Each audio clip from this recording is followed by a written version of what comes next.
Chapter 295. Unlike humans, Black Viper's robots didn't have their own private activities, so they were usually sent out on a mission.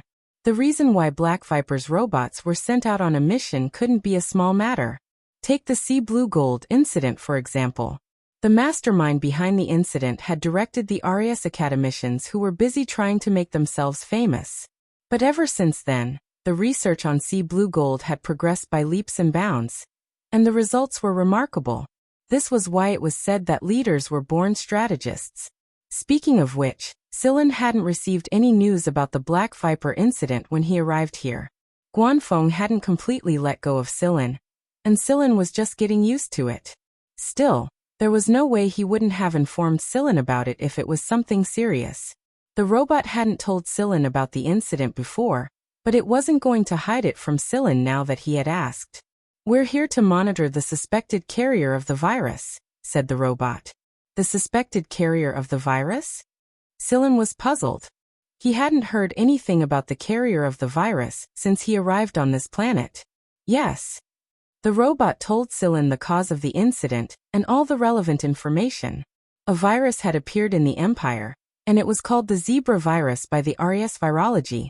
This didn't mean that the virus was related to zebras, but that the symptoms caused by the virus were striped just like the stripes on a zebra's body. At first, it would be reflected in the change of color on the surface of the body, with the appearance of two alternating colors. As the disease progressed from light to dark, the nerves and muscles would be seriously affected. The muscles would soften and harden according to the appearance of the two alternating colors. The alternating softness and hardness would be the same as the color distribution on the surface. Both overly softened and hardened muscles would cause inconvenience to the human body, and in the end, the patient would lose all mobility. The body's conditioned reflexes would become sluggish, and the body's nerve conduction would be obstructed. However, the nerves in the brain would be relatively normal, and the patient would be conscious enough to know that they were dead. It had to be said that this was a form of torture. Unable to move, unable to speak, and even facial expressions began to fade. He could only express his emotions through his eyes. As his condition worsened, his pupils began to change color, becoming the same color as the stripes on his body. At first, a group of patrolling soldiers from the 11th star region detected an uninhabitable planet's energy signature and went to collect energy ores. However, they found 5 people who had been dead for many days, and next to them was an energy ore that had been dug out. The energy mine on this planet was not located on the surface, so it was not easy for the patrol to detect the energy mine deep underground. If the 5 people had not dug out some of the energy mine, the patrol would not have discovered the energy signal at all. Since it was an energy mine located deep underground, how did these 5 people know about it?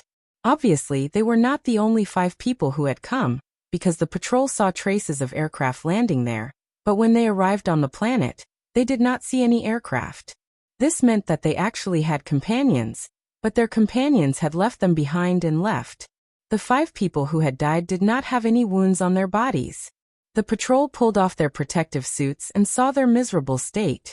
All 5 of their bodies were covered in 2 colored stripes. Some were greenish-red, some were blackish-purple, and some were bluish-yellow. These were all symptoms caused by different virus mutations. The soldier who pulled off the 5 people's protective suits also noticed that something was wrong when he saw this. He immediately reported to the others, then took a bit of the deceased's blood for analysis. The result was that they had died of a virus. The soldiers were all wearing protective suits. After collecting some information, they returned to the fleet. When they returned to the base, they went to the sterilization room to perform 6 layers of sterilization. However, not long after, the soldiers' fingernails began to show 2 colored stripes. At first, they did not feel any discomfort, but because they had seen the 5 dead people, the soldiers were quickly sent to be examined. None of them returned to the base. Because of the existence of this unknown substance, ordinary virus scanners could not detect its existence at all. Analyzers could only determine whether it was caused by a virus or other causes based on the patient's physical condition. Many sterilization equipment could not completely kill this single-stranded virus. The 6 layers of sterilization in the sterilization room did not kill the virus, but only temporarily inactivated it. When the conditions were right, it would become active again. The samples they collected from the 5 dead people were later sent to the RAS. The RAS's Institute of Virology listed this new virus as a Level 1 dangerous object. At the same time, the RAS named this new virus the zebra virus. Soon, the entire patrol team was quarantined. 3 days later, under the RAS's special virus scanner, more than 60% of the patrol team were diagnosed with the zebra virus. However, there were many people who came into contact with the patrol team. Later, the virus spread more and more, from one planet to another, from one star sector to another. Because the incubation period of the virus varied, even if the RAS rushed to create a detector to detect the latent virus, it also made the work more difficult. There were so many planets and countless people. How could they capture every single one of them and use a detector to detect them? Now that the higher-ups had purposely suppressed the matter, Black Viper's people began to get busy. Because it was inconvenient for humans to move around, Black Viper's robots were the ones tracking down the virus' primary mutants and prototypes in secret. Sillin counted the days and asked, was this the reason why Shikai had to leave during the Black Viper handover meeting? Yes, but the Miss Bodhisattva Emperor contacted Lord Shi urgently. But if this virus is so dangerous, why haven't I heard anything about it for so long? Also, why would the 3 kings let Zhen Xingming and the other 2 run around if the situation was bad? The Wind Chief said not to tell you yet. The virus is still contained in the 11th star region, so there are many things that haven't been made public yet. I think the 3 kings must have felt that this place is too far away from the 11th star region, so they didn't restrict the 3 princes. If an infected person appears in this star region, the people protecting the 3 princes will definitely kidnap the 3 princes and bring them back. Sillin shot him a glance. Guanfeng hadn't completely handed over his authority yet, so his words still carried more weight than Sillin's. However, the reason Guanfeng didn't want Sillin to get involved wasn't because he didn't want to give up his authority, but because he didn't want Sillin to get involved. Guanfeng hadn't been involved in virus research in the past, so he hadn't participated in any research projects related to viruses or molecules, even though he was an academic in Black Viper. But Sillin was different. Guanfeng was afraid that Sillin would get involved. The initial research of a new virus was the riskiest, and this was Guanfeng's way of protecting Sillin. No wonder Guanfeng hadn't handed over his authority even though Gu Chang'an and Christian had already handed it over. It was because he knew about this a long time ago, and that was why he hadn't given up yet. It was because a verbal handover didn't count. Black Viper's robots would set up a new program after the actual handover. The people responsible for changing the program were the decision maker, the royal family member, and the executor, Shikai. Both of them had obviously been notified by Guanfeng beforehand. How high is the death rate right now? 10% of the infected are dead, 30% are in critical condition, and the rest are in the early stages of infection. This virus mutates very quickly, and there are many derivatives of it. That's why we haven't produced a satisfactory antibody yet. The medicine we produce is only able to prolong the patient's lives a little longer, the robot said. You haven't determined the route of transmission yet?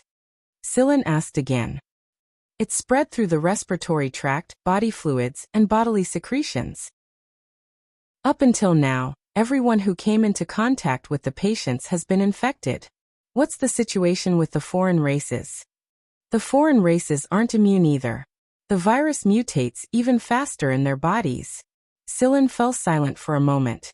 The robot continued. Later on, the military and Black Viper conducted a 2-pronged investigation and discovered that the planet discovered by the patrols was not the origin of the virus.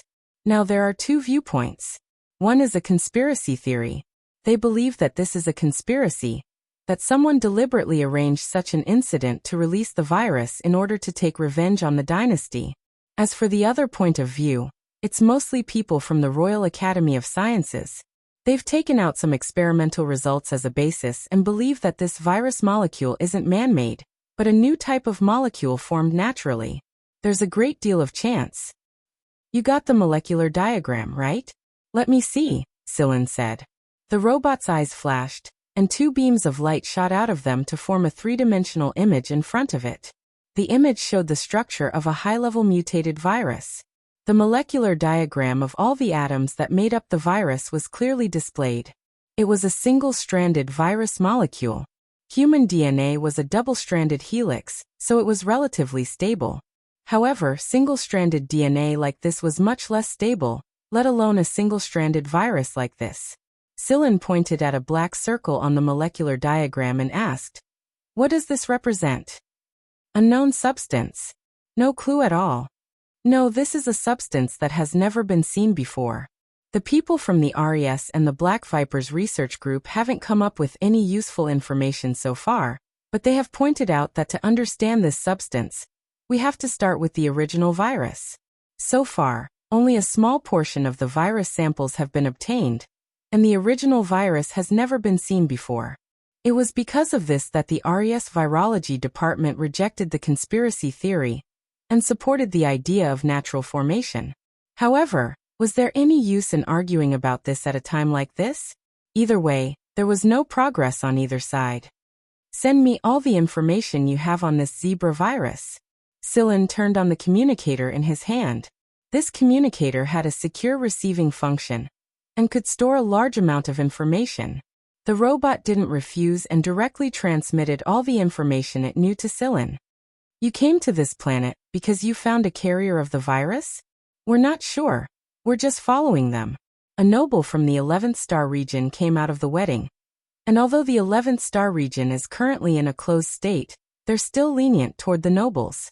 They didn't find any virus when they came out, but the higher-ups told us to follow them and take immediate action if we found any. Sillin nodded. "Who are you following then? Where is he right now?" The robot named a person, and this person was one of the people who entered the room later. "Keep watching and notify me if anything changes." "Got it." Sillin waved a hand, and the robot's figure faded away once more. Sillin stood outside for a while longer to digest the information the robot had given him. Finally, he returned to the room. The room was as noisy as ever. Naimi was talking about veg fritter with a couple of people, and Zhen Xingming and the others were talking about how they made a lot of pocket money from betting on the flying car race. Thanks to Belle's care, Libero and Linani weren't harassed by anyone when Sillin left. In fact, they even made a couple of friends and started a new conversation. Hui Mao, on the other hand, was having a lot of fun. Sometimes he would join Zhen Xingming and the others in jeering, but his twitching ears told Sillin that he had been paying attention to his surroundings all this time, including Sillin's meeting with the robot and their conversation. Hui Mao stopped eating when he saw Sillin. He jumped onto Sillin's shoulder and asked, "What are you going to do?" "Let's wait and see. I'll research that thing after the wedding." Hui Mao looked absent-minded. He clenched his claws and scratched Sillin's shoulder. It took him a long time before he finally said, "I think it's best if you don't get involved." "Why?" Sillin walked over to the sofa and lay down. He kicked the red-faced Zhen Xingming who was about to come over and dragged someone to drink with him to the side. "I think this virus is very dangerous." "Even you think it's dangerous?" "Not really. I'm sure I can resist it. If the robot isn't afraid of me, why should I?" "But you can't. You're a complete organic life form. And this virus is different from the ones I've come into contact with before. That unknown substance especially, I can't figure out what it is." Hui Mao said while his ears drooped. Sillin didn't say anything. Hui Mao had the same thought as Guanfeng, but Sillin didn't want to avoid it just like that. "Sigh, Sillin, can we just ignore that? We can just give up our position as Black Viper's leader and be a free hunter." Hui Mao missed his old life in the League of Stars a little. Sillin picked Hui Mao up from his shoulder and scratched his chin. "Do you want to go back?" "Amen, I kind of miss them." Hui Mao tilted his head and showed his chin for Sillin to scratch. Sillin naturally knew who Hui Mao was referring to. Why wouldn't he want to go back? But he couldn't go back. Sillin's thoughts returned to the zebra virus while he scratched Hui Mao's chin. According to the robot's message, Black Viper had collected 10,000 highly active virus samples from 10,000 patients. However, more than half of them were high-grade mutants of the zebra virus, and the rest were mostly mid-grade mutants. Just like the robot had said, there were very few low-grade mutants, and there was no way he would be able to find answers from the virus itself. Whether it was artificially synthesized or naturally formed, the higher the level of mutation of a virus, the more it would conceal its original method of formation. The robot did not have the analytical diagram of the primary mutant virus, so if Sillin wanted to know, he would have to personally ask for it. However, if he asked for the information of the primary mutant virus, then Sillin would truly be participating in this work. Sillin wasn't afraid or averse to this kind of research, but Guanfeng probably wasn't the only one who objected to Sillin's participation. It made sense. If it really was a high-risk virus, then there was no one who could replace Sillin if something happened to Sillin. At the very least, no one had found a suitable candidate yet. Even the members of Black Viper who weren't familiar with Sillin probably wouldn't agree to it. Their objection wouldn't sway Sillin much. After all, Sillin was one of the 3 leaders of Black Viper. It was just that it might be a little troublesome when the time came, and there were definitely going to be a lot of delays. Hey Sillin, what are you thinking about? Bell shoved Zhen Xingming to the side and put his arm around Sillin's shoulder. He came over and told Sillin about the beautiful girls he saw just now. Sillin listened with a smile on his face. When Bell offered to introduce a few girls to Sillin, Sillin turned down the offer. He wasn't used to the noble's way of doing things. It felt like he was selling himself. The way the girls looked at Zhen Xingming and the others reminded Sillin of the wolves in the forest. It was a very uncomfortable feeling. If Zhen Xingming and the others hadn't displayed their unpredictable temperament in public, those girls would have probably forced themselves on them already. Sillin had been paying attention to the robot's movements all this time. Although the gray cat was very reluctant for Sillin to interfere, it still had to pay attention to the robot's movements at all times. The gray cat pondered in its heart. If it discovered an infected person, should it forcefully kick Sillin unconscious and drag him back to his second grandpa's master to lock him up? Or should it use a soft policy of feigning illness? Either way, the past 2 days were relatively peaceful.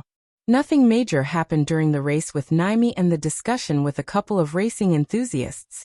Just like that, the wedding finally began. Sillin delivered the gifts with Zhen Xingming and the others, and the core members of the Lore family and Gleason family, who received them, were smiling so widely that their faces were practically blooming chrysanthemums. They didn't dare to mess around with Zhen Xingming and the others, but they didn't dare to mess around with Sillin. After all, there was a difference in the treatment between those with royal blood and those without. Sillin felt goosebumps all over his body when he saw the meaningful and overly friendly smiles on their faces. He found an excuse to leave the room and catch his breath. But Sillin's communicator rang before he could catch his breath. Sillin looked at the character code on the communicator and answered, "What's up, Coach Guan?" Chapter 296. What is it that you don't know? Guanfeng asked impatiently. Sillin knew that the robot would report everything to Guanfeng. Why else would the robot tell him everything it knew so easily? That was because Teacher Guan was watching. What's the situation right now? Sillin asked. The robot was only monitoring the nobles from the 11th star region, so it didn't know a lot of the core information. It's not looking good. Guanfeng sighed. I really don't know if I should say that you're unlucky or that I'm just too unlucky. You've only just taken over, and now you're running into something like this. Sillin listened to Guanfeng quietly without interrupting. It was exactly because of Sillin's behavior that Guanfeng felt helpless. He knew Sillin very well. Sillin was a man of few words, but he was incredibly stubborn. If he wanted to turn his head somewhere, no one would be able to stop him no matter how hard they tried. The RES had been suppressing the news for a long time, and the Empire's higher-ups were doing their best to keep it a secret as well. Unfortunately, they wouldn't be able to keep it up for too long. If the situation got out of control by then, and they still hadn't produced an antibody or an effective countermeasure, the consequences would be dire. Guanfeng wasn't a member of the Institute of Virology, but he was still part of the management of the Imperial Academy. The management had held several meetings since the outbreak, and it was obvious that the situation wasn't looking good from Guanfeng's tired expression. Don't interfere, Sillin. Leave the virus to the professionals from the RES and Black Viper. We have enough manpower, so there's no need for you to get involved. Even if you want to get involved, don't stand at the front lines, Guanfeng said. His voice was heavy and calm. Sillin didn't answer him directly. Instead he asked, "What is that substance?" Guanfeng wiped his face. "You're quite stubborn, aren't you?" Both sides fell silent for a while before Guanfeng said, "Think about it again. The virus hasn't spread beyond the 11th star region yet, so it's too early for you to get involved. You might as well focus on your own things." "All right." Guanfeng stared at Sillin in astonishment. He didn't expect Sillin to agree so quickly. Sillin didn't look like he was lying either. Guanfeng ended the call after a brief exchange. He still had a meeting to attend, and the RES Council of Scientific Society was useless except for a bunch of executives. They were all talk and no action, and even now, they were still pretending to be busy. Wasn't this just torture? Even the good-tempered Guanfeng couldn't keep up the act any longer. He wasn't a professional in this field, but there were some things he was aware of. The threat posed by this virus was too great, and the meeting yesterday was a joint meeting between the Mist Bodhisattva Emperor's Special Department and the RAS's management. In the end, they came to a decision that if the virus spread beyond the 11th star region, the Empire would wipe the infected planets off the star map. This would be a permanent wipe, unlike Black Viper's area, which was temporarily dug up by humans. If they did that, it wouldn't just be a single planet that was wiped out. At least 100 heavily infected planets in the 11th star region would be wiped out, including some with ancient civilizations and cultural heritages. Wiping them out would be a huge loss to the Empire, and the Emperor wouldn't approve such a decision unless it was absolutely necessary. After ending the call with Guanfeng, Sillin stood quietly outside the wedding hall for a while. The wedding hall was very lively. The middle and upper nobles were doing their best to make themselves known and attract attention. However, if even one of them was infected with the zebra virus, no one would be spared.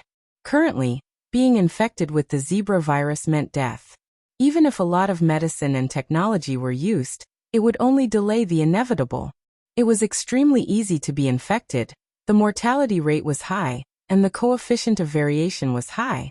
There was no need to mention the people from the RAS. Black Viper had a lot of one-track minds, and Neo was the kind of person who wouldn't come out until he got a result. Their infection rate was probably much higher than the RAS's. After thinking for a moment, Sillin turned on his communicator and contacted Sillin. At the time, Neo had told Sillin all of his numbers, and there was no way he would let this opportunity slip through his fingers if he wanted to research the zebra virus. "Go watch the wedding, Sillin. The bride almost tripped over her long skirt just now." Wheeze ran over on its tiptoes to share the hilarious scene it saw just now with Sillin. Who was Huimao? A cyborg cat. This guy was like an automatic camera. Everything he saw could be replayed in the form of a projection. Sillin pinched Huimao's ear when he saw the bride's sorry state. "What did you do this time?" The gray cat looked away and shook its whiskers with a guilty look on its face. "It's nothing." "Cut the crap. I'm noticing that you're getting worse and worse." "Of course not. You're framing me." "It's slander." "Oh right, since you're here, can you do me a favor? I want to contact Neo, but Black Viper will probably cause trouble for me. I need you to clean up the signal." Huimao glared at him. "Didn't you promise Guanfeng to stay out of this and focus on your own business? Why are you contacting Neo?" Although Huimao was causing a little trouble for the bride and groom at the wedding, he had been paying attention to Sillin's movements all this time.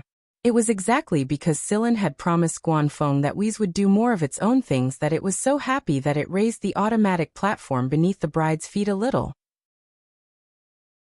However, it quickly lowered it back down, and the bride tripped and nearly fell to the ground during this short period of time. "I did say that I'm going to focus on my own business, but I didn't say that I'm not going to participate in this." "You're lying. Liars will turn into shit in their next life." Sillin pinched Huimao's fur on his round face. "What nonsense are you looking at now? Never mind, I have my ways even if you don't want to help me." Huimao might be angry, but he still helped Sillin contact Neo. Huimao was going to save him some time. Sillin looked around and found a secluded place to contact Neo. When he finally got in touch with Neo, Silen's heart sank when he saw Neo's face on the screen. Neo was wearing a protective suit, but it couldn't hide his striped face through the transparent mask.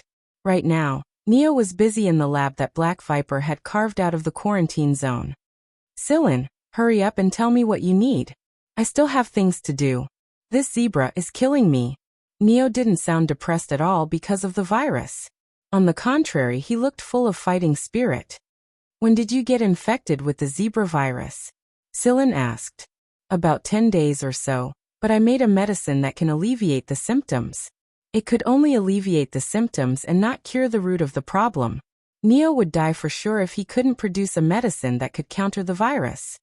How do you feel now? Silen had read some reports about the complications of the virus, so he knew that it definitely wasn't a good feeling.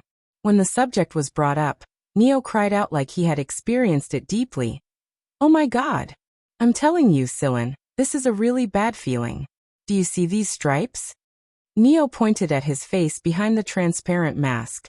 There were green and gray stripes on his face. It was another variant of the zebra virus. They are still very faint now, but I can already clearly feel that a part of the muscle cells in my body has begun to be torn apart by the cunning horse, while the other part is like a man and a woman in love who are about to fuse together. Silen. He really couldn't understand what was going on in Neo's head. How could he speak in such a tone even though he was infected with the zebra virus? He was as pure and stubborn as an idiot. Neo thought of this as a different kind of battlefield. A battlefield between him and the virus. He definitely knew that he would die if he lost, but death wasn't his priority right now. His priority right now was to analyze the virus and conduct in-depth research on it. Only a person like Neo could maintain such high morale and spirit in a situation like this. If he went to the RES, he believed that only a small number of people would be able to do the same. Those who were truly dedicated to academia would be able to do so. Silen asked Neo to tell him everything he knew so far, and Neo didn't hide anything from Silen. Instead, he told Silen everything he knew about the virus and discussed his theories with Silen. His starting point was the same as most zebra virus researchers, and that was to start with the original virus. I'm afraid the original virus won't be easy to find, Silen said after listening to Neo's analysis. Of course I know that. I did some calculations, and given the mutation rate of this horse, the probability of finding the original virus is less than 1 in a billion. Also, I'm guessing that the original virus probably doesn't exist anymore. Even the primary mutants won't exist for long. 10 days later, more than half of the primary mutants will mutate a second time, and it will be even more difficult to find primary mutants by then. So I'm going to start from another angle. Neo's face was covered in stripes, and his eyes were shining. He said proudly, I've already constructed the virus original model, and I've calculated 1/10 of it based on the experiment results. This 1/10 isn't enough to prove whether the model is right or wrong, but I'll be able to confirm it when it reaches 3/10. Constructing the virus original model required a lot of calculations. Even the most powerful computers in the world couldn't help with this. They could only help calculate the results, but every piece of data had to be calculated by humans. Some parameters had to be obtained through experiments, and then calculated by computers. How long will it take to calculate 3/10? Silen asked. Based on the current progress of the experiment, it'll take more than 332. 16 days. Silen. You'll be dead by then. Didn't Black Viper arrange an assistant for you? You can ask for help from other virus researchers. There should be a lot of people in Black Viper. That won't do. I don't trust anyone else, and their way of thinking is different from mine. Yesterday, I saw someone who proposed the hypothesis that bonds can be restored across atoms, and I finally saw what it means to be kicked in the head by a donkey, Silen. Silen felt like crying as he listened to Neo's rambling. People like Black Viper were really hard to deal with. They were geniuses on one side, but they were also stubborn to the point where it was impossible to instill other people's opinions into them. If a slap could work, Silen would have slapped them without hesitation. After talking to Neo went back to work on his experiment. According to the experiment plan and schedule he had laid out, his experiment would take a very, very long time. After ending the call, Sillin felt like there was a lump in his chest that he couldn't exhale no matter how hard he tried. Sillin? Huimao poked Sillin with his paw and said, "Come back, Wheeze." Sillin looked down at Huimao, who was poking his ankle, and said, "Wheeze, help me one more time." Huimao's ears drooped as he scratched Sillin's pants and said, "Can you leave this alone?" Huimao couldn't help but worry when he saw Neo's brilliant face. Far away in Black Viper's hinterland, Shikai was busy working in his workshop. Suddenly, the data on the main screen started jumping faster and faster. The system immediately sounded an alarm. Shikai and the robot next to him turned to look at the screen in surprise. "Someone is stealing data," the robot next to him said. If Sillin was here, he would have noticed that this robot was different from the other robots he had seen in his life. It was more intelligent and human, more like Sigma. It was obvious from the way it was frowning in thought. It's someone from Black Viper. There's no way he could have gotten into this system otherwise. Moreover, everything he stole is related to the zebra virus. Shikai entered some commands on the screen, but they quickly lost their effect. He couldn't stop the intrusion for now unless he turned off all his machines. A minute later, the data started jumping again. He left. I'm sure he knew someone was here, and I'm sure we would have seen such a forceful intrusion. Does this mean that the intruder intended to steal data openly for everyone to see? The robot next to him tilted its head and thought for a moment. Then it also opened a screen. It didn't need to use its fingers, but the data on the screen started jumping automatically when its eyes flashed. A while later, the robot stopped and said in a puzzled tone, "This person is very powerful. No, maybe he's not human." "You mean a robot?" Shikai asked. "I can't say for sure. It's a very strange feeling." Shikai's communicator rang before he could figure out the reason. It was Guanfeng. "What is it, Chief Wind? Watch your side. I'm afraid that the stubborn Sillin will try to force himself on us. If you can't do it, just turn off all your machines." Guanfeng sounded very helpless. He really didn't want Sillin to get involved in this mess. "If you're talking about the zebra virus, then I think you're a step too late. He got the data he wanted just now. That guy just openly stole all the data and information right in front of us." Guanfeng. Chapter 297. With Huimao's help, Sillin obtained a lot of information from Black Viper regarding the zebra virus. Black Viper's people still hadn't come up with a unified solution, and the RES also had their own theories. All in all, they had only determined a general direction, but they still hadn't come to a conclusion on how to proceed in that direction, or what specific steps to take. Everyone knew that the virus' original form was the key, but where was he supposed to find the original form of the zebra virus? If what Neo said was true, and the original form of the zebra virus had already mutated a long time ago, wouldn't that mean that they couldn't come to a conclusion? Sillin skimmed through the information very quickly. Neo's words were reasonable, but he needed to make his own decision and come up with a solution based on the information he received. Black Viper's people were talented, and there were a lot of solutions that Sillin couldn't think of even if he was beaten to death. However, it was still uncertain whether they would work in the end. Besides that, Sillin also learned that a lot of Black Viper's people had changed their original solutions after they were infected with the zebra virus. Some of them were physically weak or had inborn immune deficiencies that couldn't be cured, so they passed away not long after they were infected with the zebra virus. However, they left behind a lot of valuable, detailed, and accurate records. The information obtained from these people was of great help to the research. Compared to the RES, Black Viper's people had sacrificed more, but the results were also greater. These were all information that had been exchanged with their lives. After reading through the information, Sillin sorted out his thoughts and began to simulate the experiment in his mind. Black Viper had at least 1,000 different detailed solutions, and the RES had 3 main solutions. The amount of energy Sillin's brain had expended in this short period of time could only be described as enormous.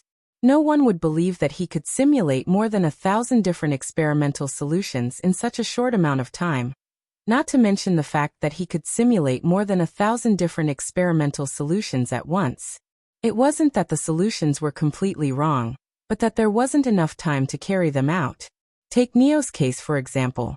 Even if he could solve the problem after more than 300 days, there was no telling how many people would die from the virus by then. Therefore, Sillin had no choice but to learn from the different solutions, combine them with more solutions, and link them together according to his own judgment to come up with a final solution. It couldn't be helped. People like Black Viper and Neo would never accept another person's point of view, nor would they abandon their own to support someone else.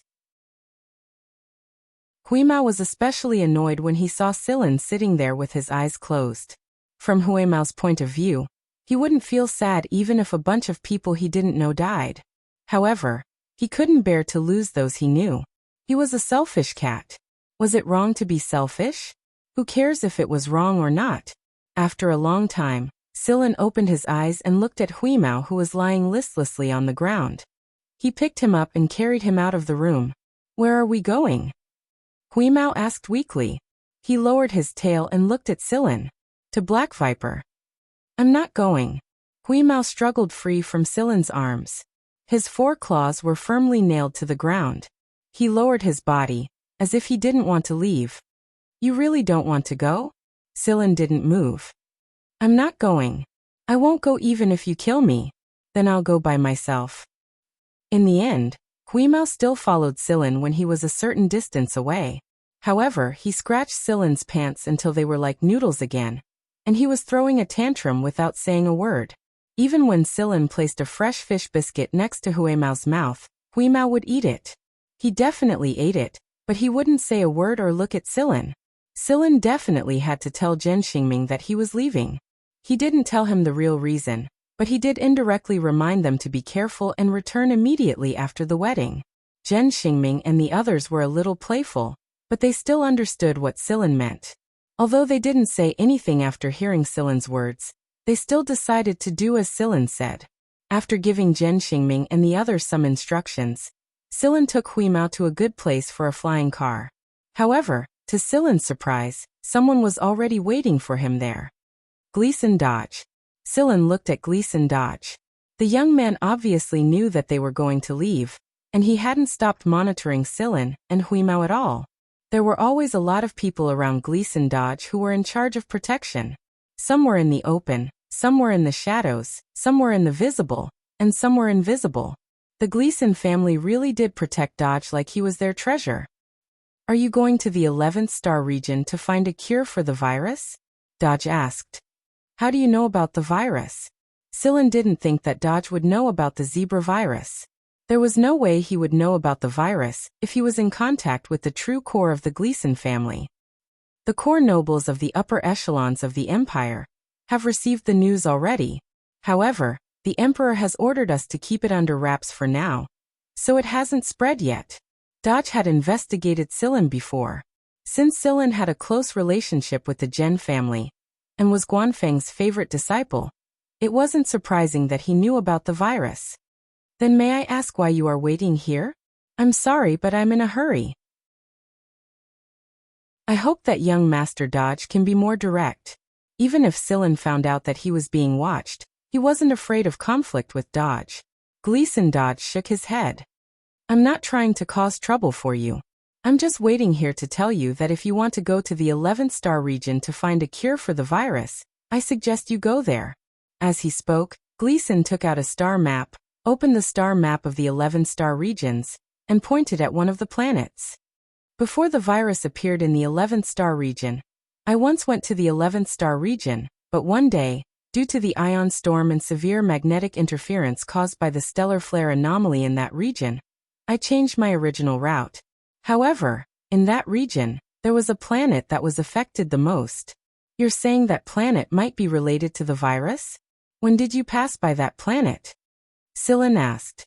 Dodge gave him a date, and the patrol team discovered the virus not long after that date. The planet the patrol team discovered wasn't far from the planet Dodge was pointing at, but it wasn't close either. It wouldn't be their first suspect. "Why would you think that?" Sillin asked again. After all, there was too much chance that something like this would happen. Stellar flare was a common occurrence, but a virus like this had never happened before. "It's just my guess. It's up to you whether you want to believe it or not." Sillin paused for a moment and didn't press the issue. Instead he asked, "Is there anything else you want to say?" Dodge looked at the listless Huimao lying on Sillin's shoulder. "Have I seen you guys somewhere before? What do you think?" "Never mind." Dodge turned around, waved his hand, and left with his men. "Thank you for the information," Sillin said. Dodge didn't turn around. He didn't respond to Sillin's expression of gratitude. "TSK, what are you being so arrogant for?" Huimao said as if he was venting his anger. Sillin walked into the spaceplane and rubbed Huimao's round cat head. "All right, be a good boy and don't throw a tantrum. I'll go find Shikai after this is over, and see if I can get the method Sigma used to travel through the galaxy. After that, we'll go back to the League of Stars and take a look." "Really?" Huimao's ears perked up and his eyes lit up. "Yes, really. You'll turn into shit if you lie." "Yes, I'll turn into shit if I lie." Hook claw. The gray cat lifted a front paw and curled its paw, revealing only a single curved cat nail. "Sillin." Sillin gestured at the cat's claw with a finger and shook it twice. Then he activated the spaceplane and left the planet. Not long after Sillin's spaceplane left, a robot appeared where the spaceplane was parked. "Wind Chief, he's already left." Sillin received a message from Guanfeng not long after he left the planet. He thought that Sillin would return to Black Viper to study with Neo and the others, but Guanfeng flew into a rage when he learned that Sillin was going to the 11th star region. "You're not allowed to go." Right now, the RAS's conference room was completely silent. The president of the RAS was in the middle of his speech when Guanfeng's roar cut him off. He was so scared that he forgot what he was going to say later that his face twitched again and again until it was as black as charcoal. Guanfeng pretended that he didn't see the expressions of the people around him. He got up and walked out while shouting. His usual calm demeanor was nowhere to be seen. "What's wrong with Guanfeng?" someone asked. "I think one of his students caused some trouble." Another person who usually disliked Guanfeng slowly picked up his cup and sipped on his tea. It was best to cool down at a time like this. He didn't want to mess up in an important meeting like that hypocrite Guanfeng. The reason Sillin didn't hide it from Guanfeng was because he knew that he couldn't keep it a secret for long. He would have to deal with the Empire's special department if he wanted to go to the 11th star region, and Guanfeng would find out sooner or later. It would be a lot of trouble if that happened, so it was better to inform Guanfeng as soon as possible. Sillin turned off his communicator after Guanfeng had gone mad and cursed him. Then he continued his journey to the 11th star region.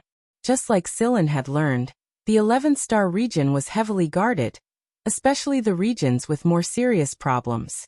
The planet Gleason Dodge had pointed out was also one of the heavily guarded regions. The spaceplane was inspected when it entered the 11th star region. As one of the higher-ups of Black Viper, Sillin naturally had a special pass that allowed him to enter and leave the planet. However, the inspection wasn't as simple as it seemed when he approached the heavily guarded region. It didn't matter if you were a noble or not. Even if you were an upper noble, you weren't allowed to leave the area. You had to stay inside the heavily guarded region obediently, or else extreme measures would be taken.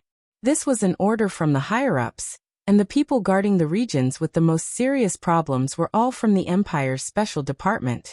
Wing was only in the open, while this department operated in the shadows. Nobles couldn't influence them at all. Sillin received a long-range warning before his spaceplane even got close to the guarded region. Sillin took out a special pass, but the other party didn't let Sillin in immediately. Instead, they told Sillin to drive his spaceplane into a space fortress. Sillin did as he was told. He would undergo a full body scan inside the space fortress, and they wouldn't let him in if he was carrying a pathogen. The spaceplane went through several heavy antivirus tests at the entrance. However, when he got off the spaceplane, he saw two familiar faces. Tu Ba Guexian?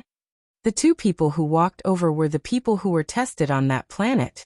At that time, Sillin and Byakuya had other arrangements. As for the others, Sillin only knew that they were placed in other positions in Black Viper, but they weren't under Sillin's direct jurisdiction. The person in charge of them was Christy Hadar. As soon as he saw Guexian and Tu Ba, Sillin knew that the so-called Empire's special department was the people tested by Black Viper. The Empire's so-called special department is made up of you? Sillin smiled as he walked towards Tu-Ba and Guxian. As you can see, Guxian was also very happy to see Sillin again. I didn't expect to be a soldier again.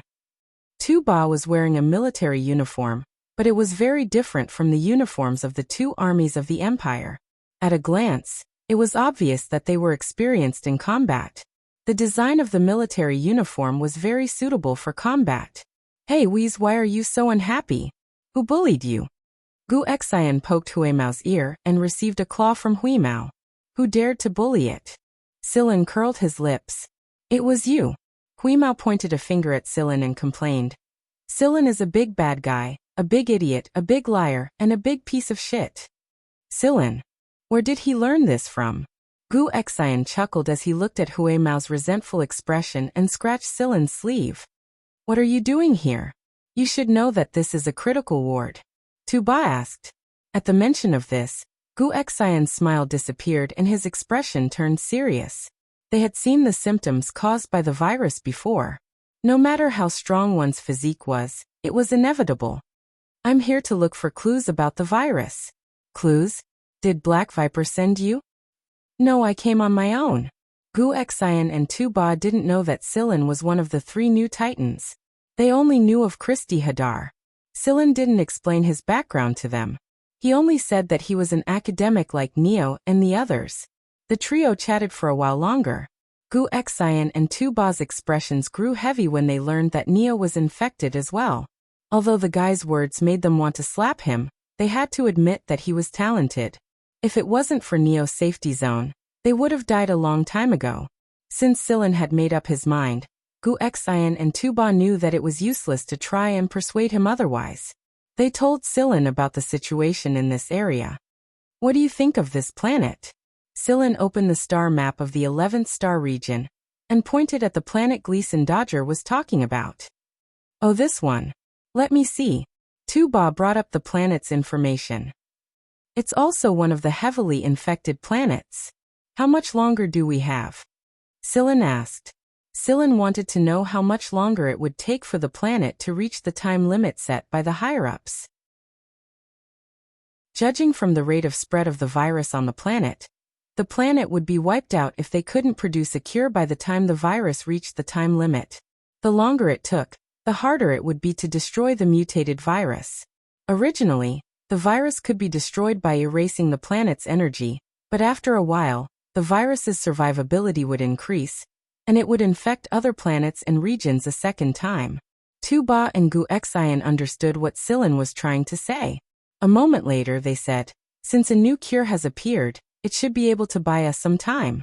We'll wait for the higher-ups, but no one knows when the order will come. It could be the next moment, or it could be a very long time. In other words, Sillin had to be careful if he was going to go. Alright, I got it. Let me know when the order comes, and I'll retreat immediately, Sillin said after he connected the communicator. Alright, be careful. There's the latest protective suit here. We all wear this when we move. Tu-Ba handed Sillin a few protective suits. One was definitely not enough, so he had to prepare a few more just in case. Sillin took the protective suit and looked at Guxian and Tu-Ba. Do you have enough for yourselves? This is definitely enough. Every once in a while, the latest modified protective suits will be sent over. We've already worn 3 versions. Tu-Ba gestured for Sillin not to worry about this. If there's a new protective suit, I'll send a robot to deliver it to you. They weren't the only ones guarding this place. There were robots as well. It wouldn't be too safe if all of them were robots. If others found out that the Dynasty and Black Viper were in cahoots, there was no telling how much trouble they would cause. Thanks. You're welcome. We haven't thanked you for your help yet. Sillin had brought his own protective suit, but compared to the latest version here, the one he had on hand was obviously safer. After Sillin left, Guxian and Tu-Ba sat on the railing, each with a cigarette in their mouth. The atmosphere was heavy. After a while, Guxian finally spoke first. Tu-Ba, do you think Sillin will be infected? Tu-Ba did not speak. He exhaled heavily. the smoke rising from his mouth obscuring Tu Ba's expression. "This smoke is really thick," Tu Ba said. After that, the two of them stopped talking and sat there quietly smoking. On the other side, Sillin piloted a small flying device toward the planet. The planet was in a mess. Not only were the ordinary people on the planet infected, even the military was infected. The rest were basically carriers who were still in the incubation period. No one would come to maintain order, and not a single flying device could fly out of the planet. It was as if all the flying devices had collectively malfunctioned. This was the work of the robots. The people of the planetary government had long escaped. To be exact, they had entered another place outside the planet, a place the dynasty had opened up to treat the zebra virus. Perhaps some of these people were already dead, and some were still in the ward receiving experimental drugs to slow down their lives. But one thing was for sure, they had abandoned their people. Looking from space, the planet was flashing everywhere. That was the artillery fire from the chaotic battle, and the entire planet was already riddled with holes. By then, even if an effective drug was produced to counter the virus, the damage to the planet would not recover in a short period of time, and the people who had experienced this incident would find ways to migrate to the planet or even to other star regions. To them, this was hell. Even if everything was over, the fear that was deeply imprinted in their memories would be stirred up by the familiar scene. Before entering the planet, Sillin had used the spaceplane scanning system to analyze some energy reactions. This proved that the planet had indeed received relatively strong radiation from external energy not too long ago. However, this kind of radiation shouldn't be able to cause large-scale damage. Moreover, if it was just this kind of energy radiation, the probability of forming that kind of virus was not high. After scanning and analyzing the entire planet, Sillin drew a map of a place where there were still remnants of superpowers. All the satellite networks were also paralyzed, and the place Sillin chose was on the dark side. He found a place to land, and it was a place with few people, so Sillin's entry would not attract any attention. After putting on the protective suit, Sillin walked out of the spaceplane with the test tools in hand. However, the gray cat ran out of the spaceplane before him and shouted at Sillin, "There are viruses everywhere." Sillin, check the protective suit again. Don't let the virus seep in. After confirming that there were no problems with the protective suit, Sillin finally officially stepped out of the flying device. Huimao nervously observed Sillin's reaction, afraid that the next moment it would detect that Sillin was infected with the virus. This place was very remote, and it was strangely quiet at night. Humans weren't the only ones affected by the spread of the virus. Animals weren't spared either. Celine could even see the colors of the plants changing. This virus was so powerful that it didn't even choose its targets to infect. All living things were infected, and no one could avoid it. Was this really just a virus? Because of the continuous war, the sky on the planet was no longer clear, and there was no starlight. There was only fog, and under the dark sky, it made people feel unusually heavy. Only the sound of Sillin's footsteps could be heard. The withered leaves were still struggling on the branches, and they had not completely fallen off. However, some of the branches had softened and drooped weakly, while others were strangely stiff. The wind could not make them sway, as if they would break if they were forcefully swayed. The hair on Huimao's body stood on end. This place made him feel very uneasy, very uneasy. He was not wearing any protective gear, so he could feel the invasion of the virus. However, his internal organs had been converted to a mechanical state, so the virus was useless against him. This was the first time that Sillin had come into such close contact with the zebra virus. In the past, he was immune to viruses and certain toxins. Because of his body, he could spontaneously form the most ideal substance to deal with these invaders based on the virus he was infected with and the invading toxins. However, this time Sillin was not confident. If he was really infected, would he be able to deal with it as he had in the past? It was undeniable that one of the reasons why Sillin dared to come here was because of his special physique. However, when he came into close contact with these substances, although he was separated by a protective suit, the chip in Sillin's body had already started to activate. It told Sillin that this zebra virus was really a strong enemy that he had never encountered before. What was more puzzling to Sillin now was the unknown substance on the virus. Looking at the data from the device in his hand, most of the zebra viruses around him were high-level mutants. Some of them were intermediate mutants, but he still did not see any low-level mutants. Sillin, let's go back to the space plane.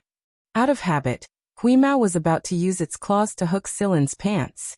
When it saw the protective suit that Sillin was wearing, it suddenly stopped and retracted its claws. Sillin nodded and walked back to the space plane. One of the hatches of the space plane had been modified and installed with the latest antivirus equipment. After multiple antivirus tests, Sillin took off the protective suit in one of the buffering rooms and had his body sterilized again. It took him a long time before he came out. Before Sillin landed, he launched a sample collection device to various places on the planet. It would detect the virus data in various places and report to Sillin immediately. Now that the sample collection device was in place, it began to collect and analyze the data. Sillin turned on the main control system to observe the newly collected data. From the data, Sillin was able to know the situation of the virus in various places on the planet, and the proportion of low-level mutants, intermediate mutants, and high-level mutants among these viruses. The place where Sillin landed had many sample collection devices launched in a small area. This was the key area that he marked on the map, and he had to focus on analyzing it. Looking at the data, Sillin frowned. The data analysis in various places was similar, and there were basically no low-level mutants. However, when these collected sample analysis data were distributed on the latitude and longitude map according to the color difference, the results were obvious. The darker areas indicated that the proportion of intermediate mutants and low-level mutants was larger, and the areas with low-level mutants were especially dark. According to the map, the darkest area on the entire planet was a few steps away from the landing point where Sillin was now. It was really here. Sillin, send the robot, Huimao said. Sillin hesitated for a moment, then contacted the nearest robot on the planet and told the robot to pay attention. The robot followed Sillin's instructions and went in that direction. On the screen inside the aircraft, Sillin and Huimao stared closely to see if there was anything unusual. Everything was the same as what Sillin saw when he went out, but when the robot walked to the place Sillin marked, Sillin's contact with the robot was cut off. The tracking monitor flashed, and the surrounding situation could not be seen clearly. Sillin had no choice but to move the monitor away from that place, and the image became clear again. The robot that was sent over stood there quietly and did not move at all. There was not even a signal. What's going on? Huimao was puzzled. When it was outside, it did not notice anything unusual. Although it did not go to that place, it really did not feel anything unusual. After a moment of silence, Sillin got up and walked into the sterile buffer room to put on the protective suit. It seemed that he had to do it himself. Chapter 298. After putting on the protective suit, Sillin walked out of the aircraft with his tools. Just as he had expected, the robots could not do this job. If they could, they would have found a solution a long time ago. Black Viper had so many evolved robots, and they were not just decorations. However, there had been no significant progress until now. Some things still needed to be done by humans. Watching Sillin leave, Huimao raised its paw and then lowered its ears. It really wanted to kick Sillin unconscious and take him away. This place gave it a strange and dangerous feeling, and it did not have the ability to help Sillin with the zebra virus. The surroundings were quiet, but if one listened carefully, they could hear explosions in the distance.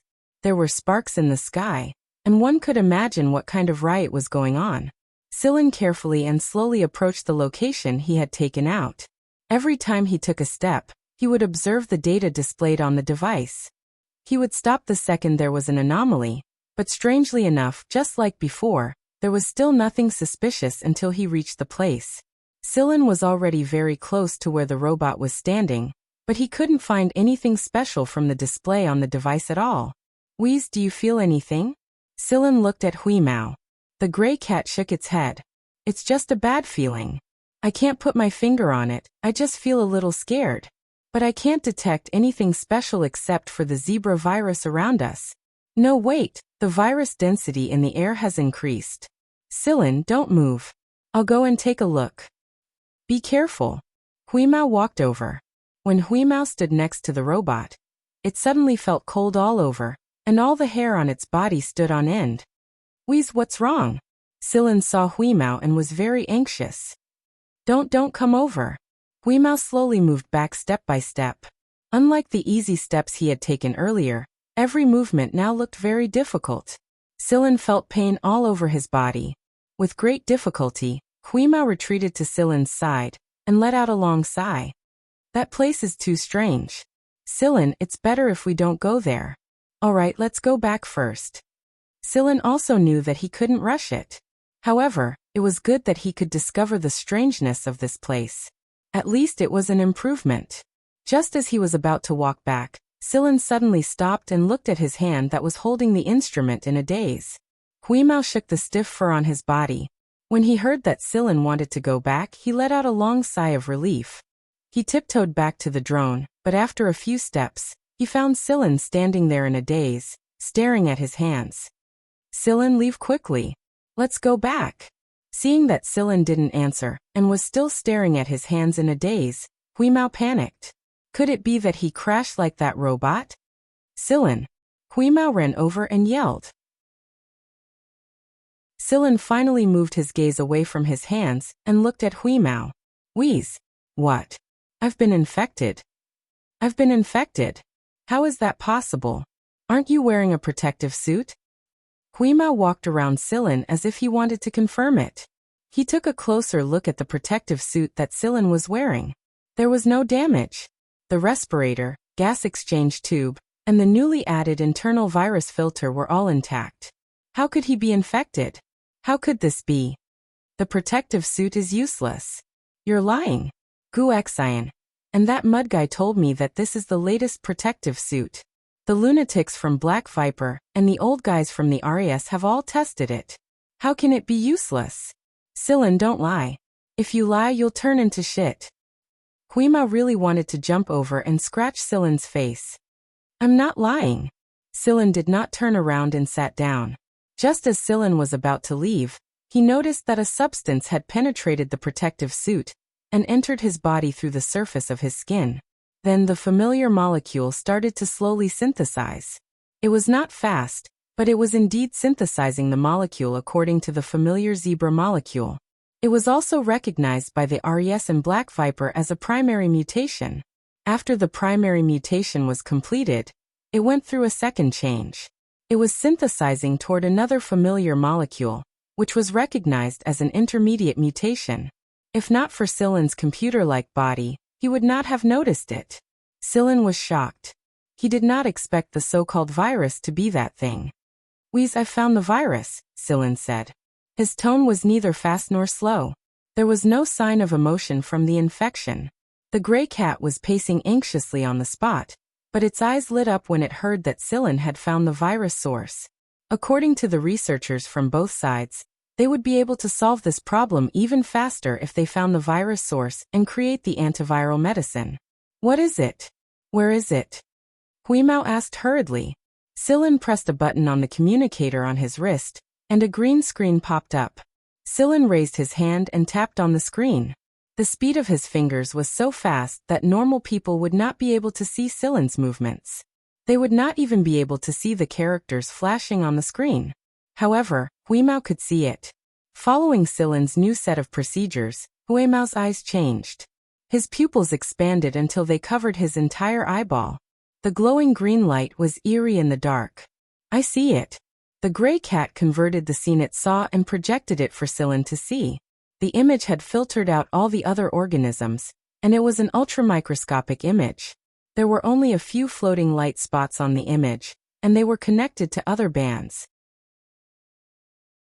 The bands were the so-called zebra virus, and the very small number of light spots in a free state were the unknown substances in the molecular map that had yet to be identified.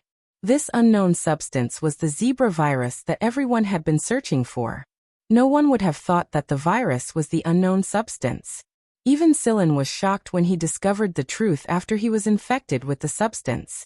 He had never seen a virus with such a single substance.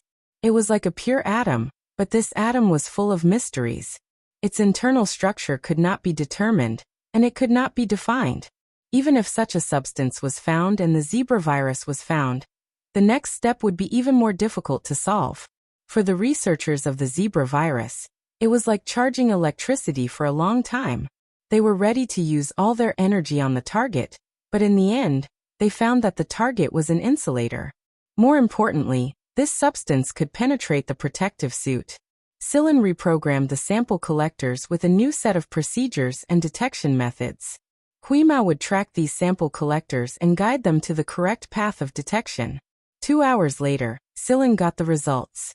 Other than this place, there was no free original substance at all. The free state of this original substance was not stable, and it would quickly attract other needed elements to the stable state of the virus to synthesize. In a relatively short period of time, it would go through a primary mutant, intermediate mutant, and then a relatively stable advanced mutant. However, although the advanced mutant was relatively stable, it was only relative. They would undergo subsequent mutations according to the different conditions in the host cells. Because there were too many advanced mutants, everyone called the relatively stable virus mutants after the intermediate mutant as advanced mutants. What are you going to do? Huimao looked at Sillin with a sad face and scratched the ground with its claws. I told you not to come, but you are so stubborn. What are you going to do? Look, you are infected with the virus. Even if your body is different from normal people, you are not superhuman. Do you really think you are a robot? Whis hadn't stopped mumbling since just now, and Sillin didn't reply either. He just sat there quietly and stared at the data displayed on the light screen. After a while, Sillin stood up and walked toward the robot. What are you doing? Don't go. Do you want to die? Huimao did not care so much. Its body suddenly expanded, and its appearance became fierce. Its long fangs opened, blocking Sillin's path. Sillin let out a sigh before walking over and rubbing the gray cat's enlarged head. He said, I'm going to look for the cause and see if I can find a solution. If I go back like this, then I'm dead for sure. Huimao's big ears flicked, and its round eyes stared at Sillin. It hesitated. Are you serious? Of course. I don't want to die. I will go with you. As soon as he said that, Huimao shrank again. This way, it would be more resistant to the virus. Sillin brought Huimao closer to the source. Because of the observation method from before, Huimao showed Sillin the ultramicroscopic image in its eyes. The closer they got to the source, the more pathogens there were. Without a doubt, this was the source of the zebra virus. Passing the robot standing there, Sillin walked toward the core. The measuring device in his hand was no longer working. This substance seemed to be able to affect the operation of machinery. It could be called a supervirus. Not only could it infect organisms, it could also affect machinery. Huimao squatted on Sillin's shoulder. The closer they got to the core, the more difficult it was for Huimao to move. Even in its organic form, it was still greatly affected. It could only rely on Sillin to move. To be honest, Sillin wasn't completely unaffected.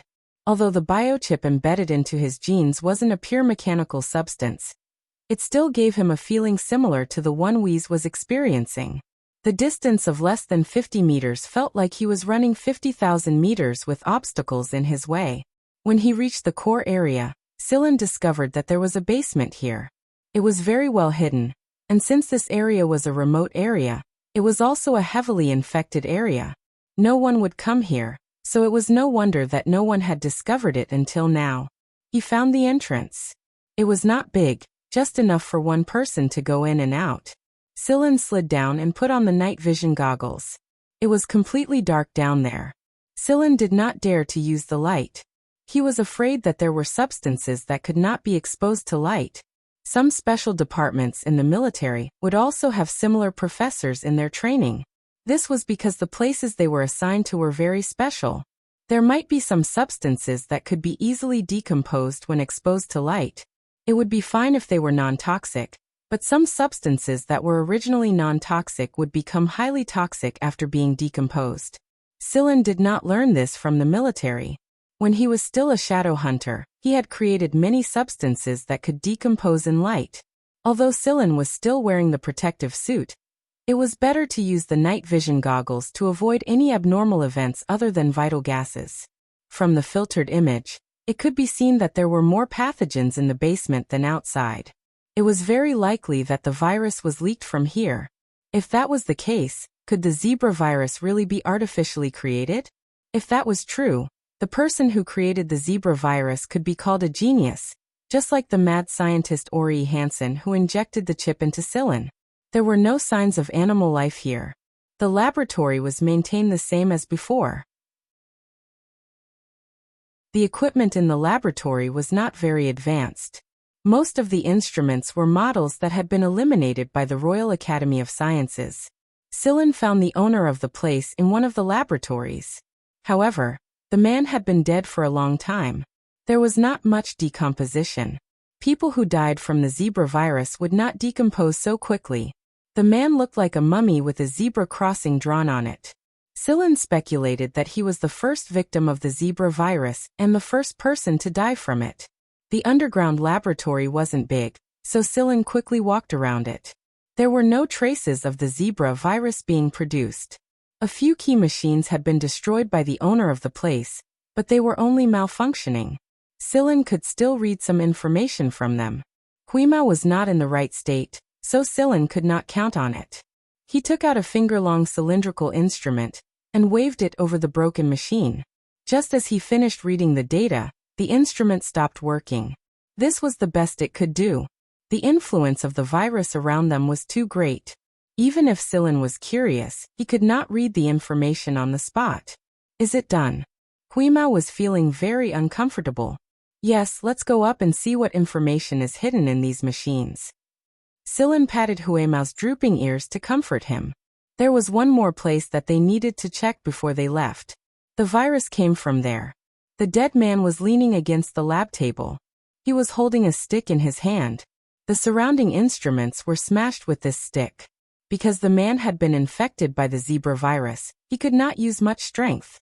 That was why the data on the machine could be completely restored. Otherwise, it would have taken a lot more effort. The man was lying there looking at a spot. It was a wall.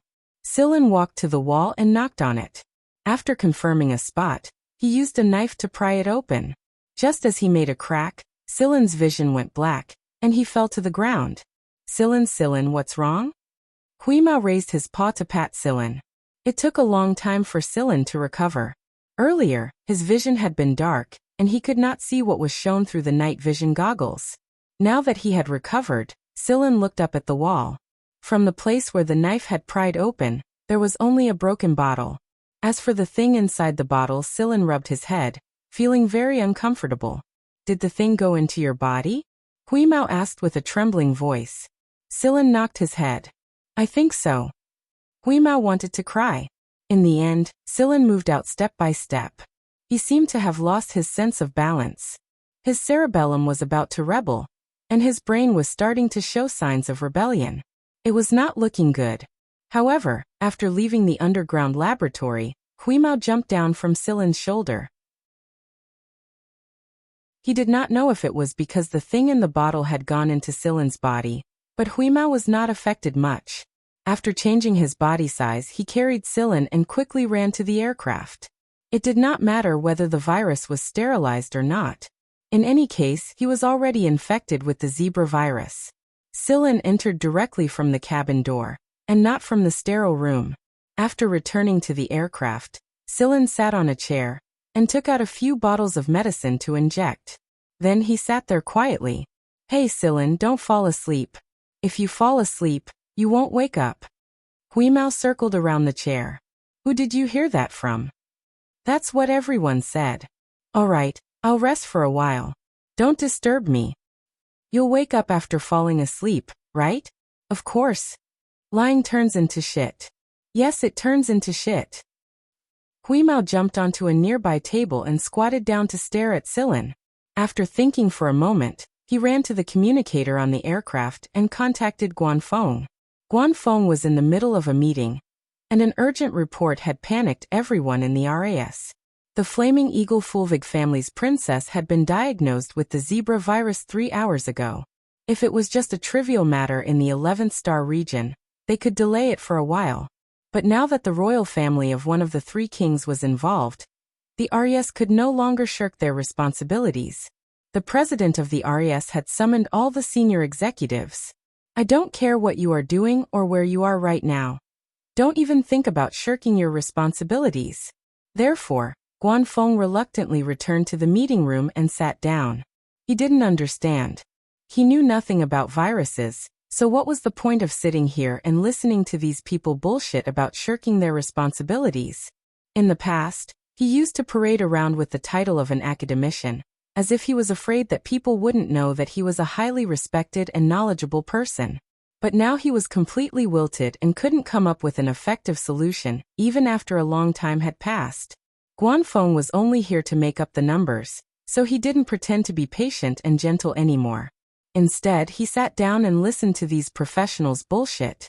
At the same time, he wondered what was going on with the little bastard and why he hadn't contacted him for so long. Guanfeng's communicator rang while he was lost in thought. This time, it wasn't a video call or an audio call. It was a few lines of text. Great teacher Guanfeng, this is Wheeze. Silin has been infected with the zebra virus and is asleep right now. Please don't let me disturb him.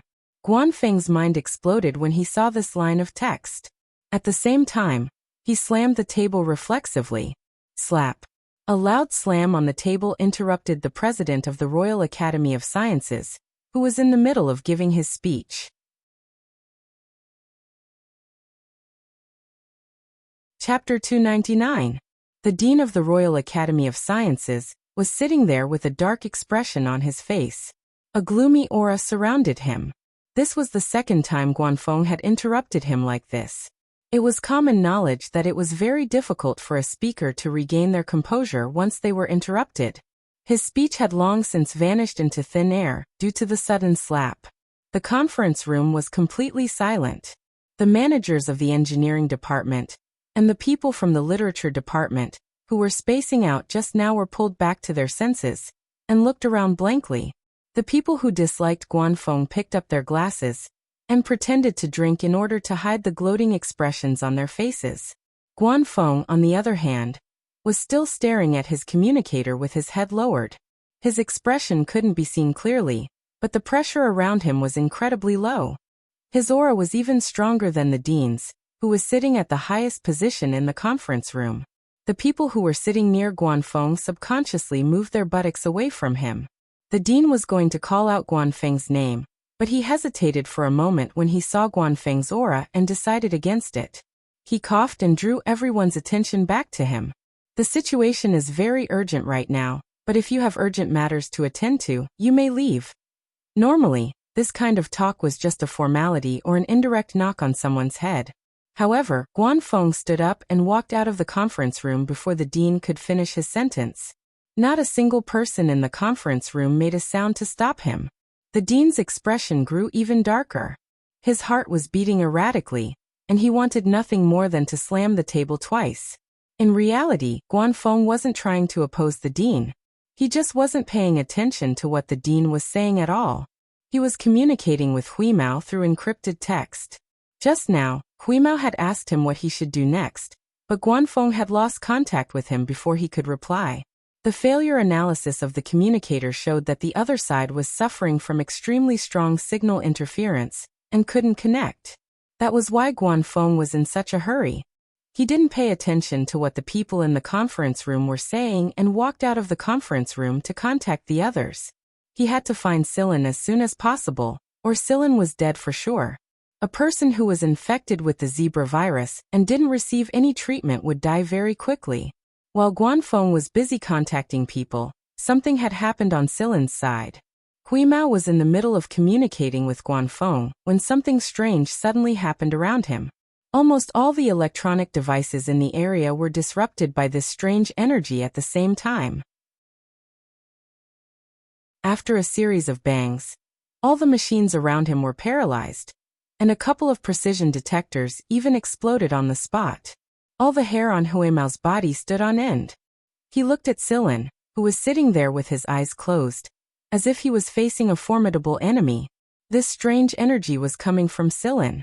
Silin wasn't in a good state either.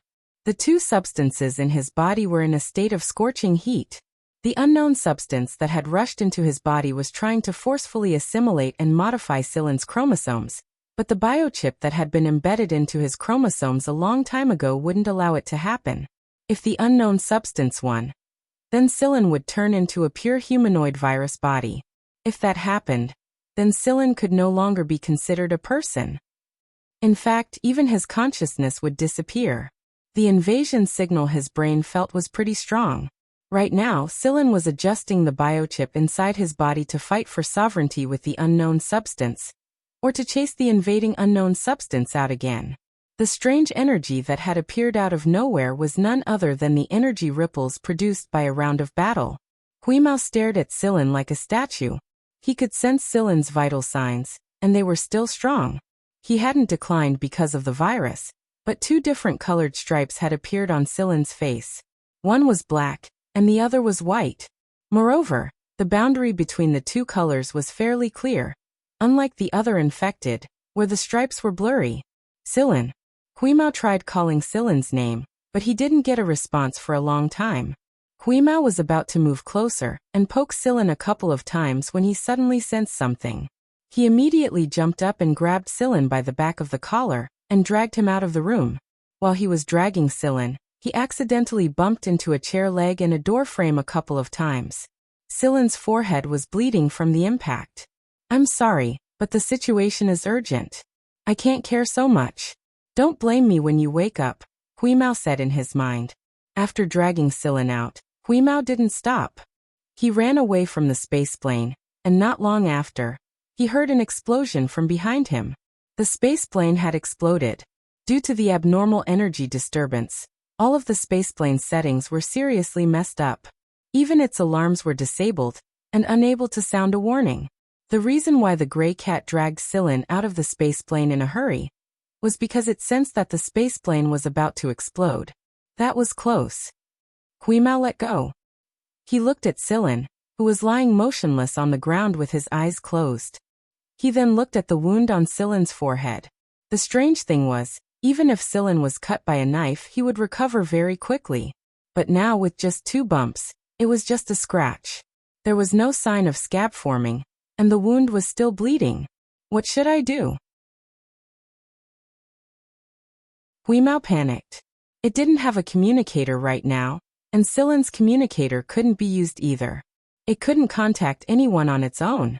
After thinking for a moment, Huimao tilted its head and pricked up its ears to listen to the movements in the distance.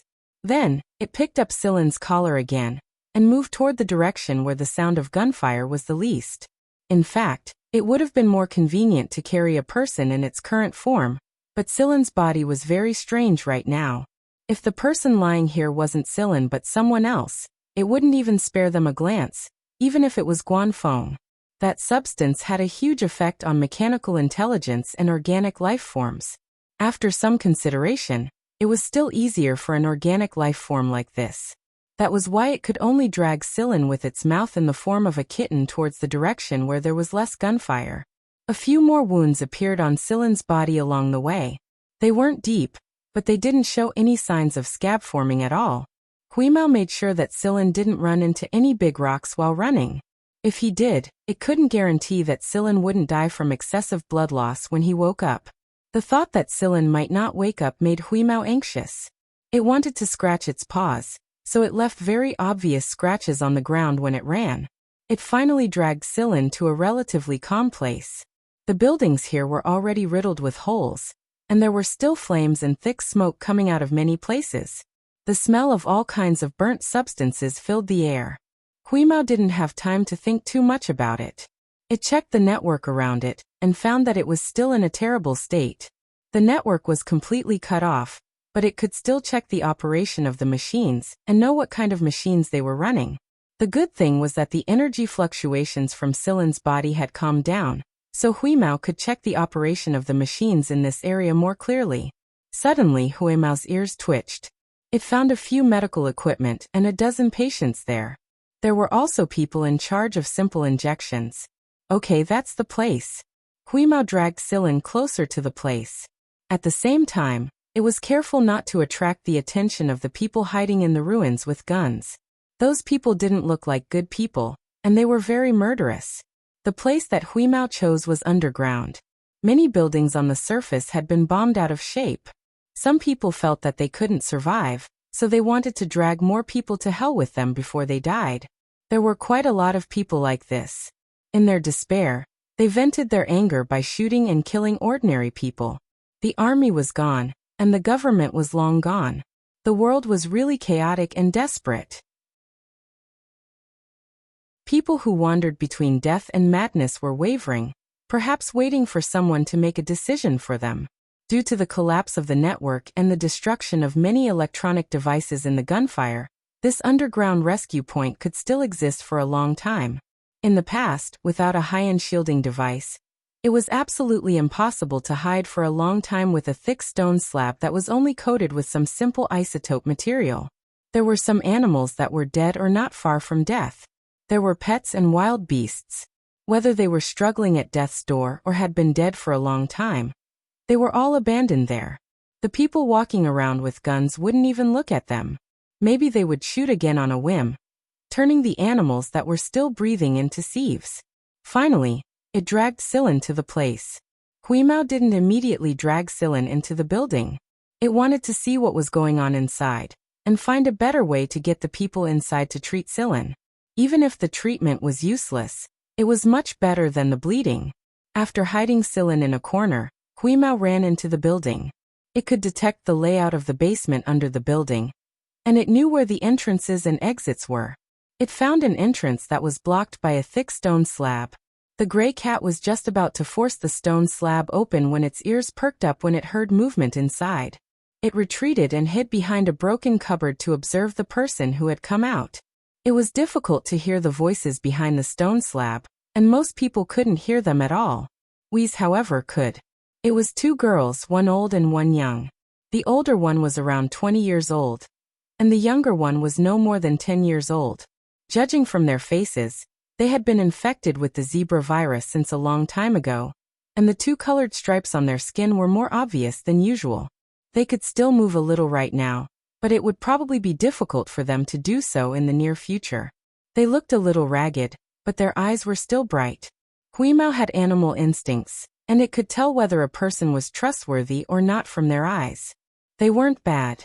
They probably wouldn't do anything that would incur the wrath of the heavens. Huimao had already confirmed their character, but Huimao was hesitating about how he should make them drag Silin into the building. Should he just jump out and say it?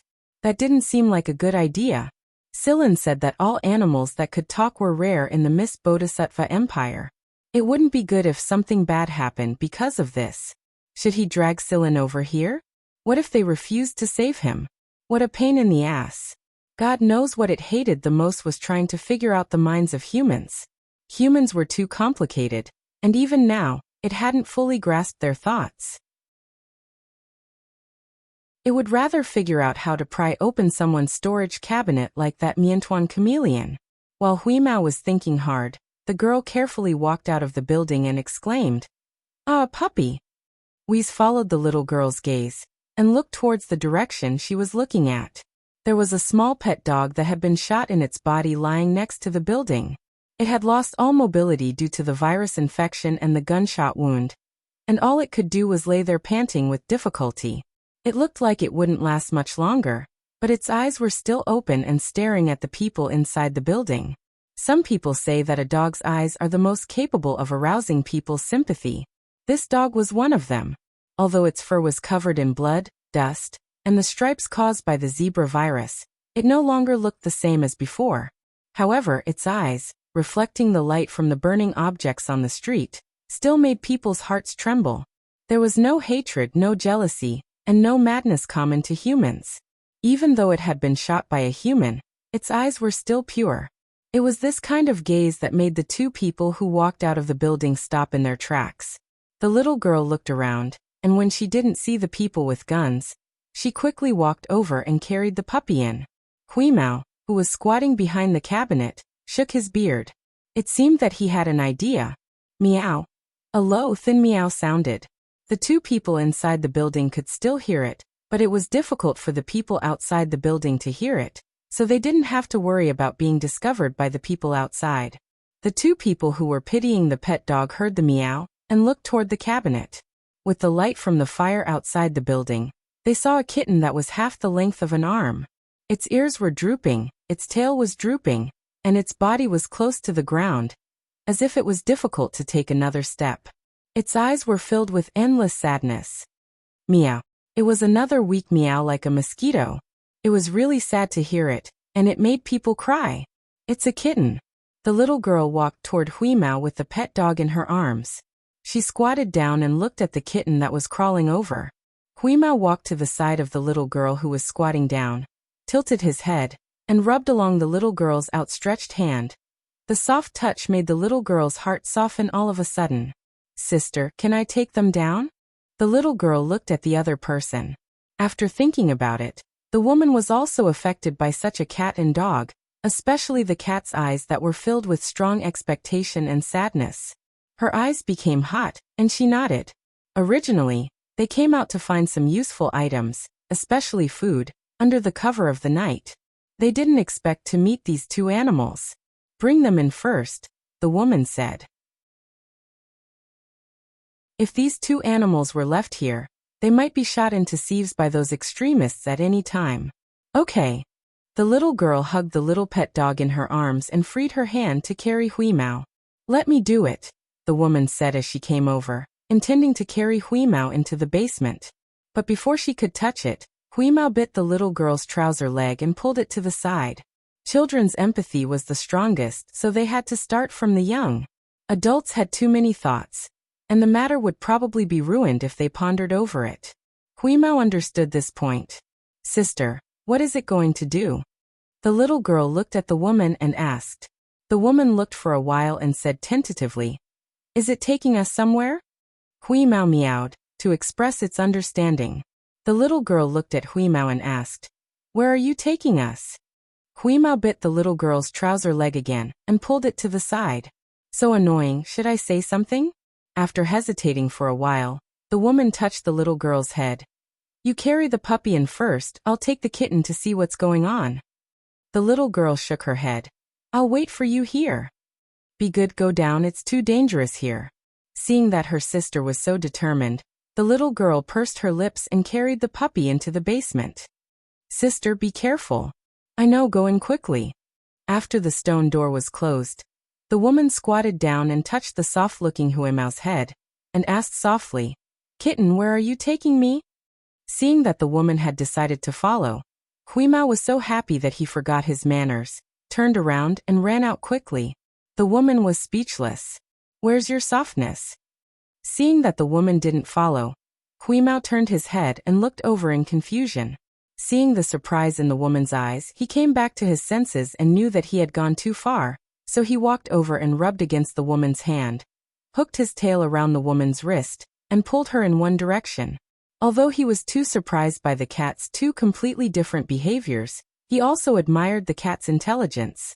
But just to be on the safe side, she touched the gun at her waist and the knife in her sleeves. After confirming that they were safe, she looked at Wheeze and said, I'll let you go for now, but you better not lead me to the rioters. Huimao shook his head hard. Seeing that Huimao was looking at her nervously, the woman asked again, Is your friend or master injured? Huimao nodded again. Standing up, the woman smiled and said, Take me there, but I'm not sure if I'll let him into the basement. Meow. Huimao took the woman to Silin's side. It wasn't a long distance, but the woman found that the cat was really too smart, and even good at hiding. She didn't notice that someone was coming, but the cat found out in advance, lowered its ears and hid behind the ruins, and even used its tail to signal that someone was coming. After the man with the gun walked past, the cat continued to lead the way. Finally, the woman was taken to Silin's side. After checking Silin's injuries, the woman confirmed that the external injuries weren't serious, and he would be fine after some simple treatment to stop the bleeding. The woman took Silin to the basement. The little girl was happy to see that her sister came back safely, but she was shocked by Huimao, who was jumping up and down. After listening to her sister's explanation, The little girl kept praising Huimao for being smart. But the cat didn't care about the praise anymore. It was paying attention to Silen's body condition. His vital signs were a bit messed up. How impatient. There were some simple hospital beds in the basement that were pieced together from different items, but it was better than nothing. While treating Silen, the woman noticed that the wounds on Silen's body weren't deep, and they didn't look serious, but they just couldn't stop the bleeding. Strange, all the other basic tests were normal, so why couldn't he stop the bleeding? While Huimao was pacing around the dark basement anxiously, Guanfeng had contacted Black Viper's men to search for Silen. They couldn't detect Silen's spaceplane from afar, so they could only send robots to search for him.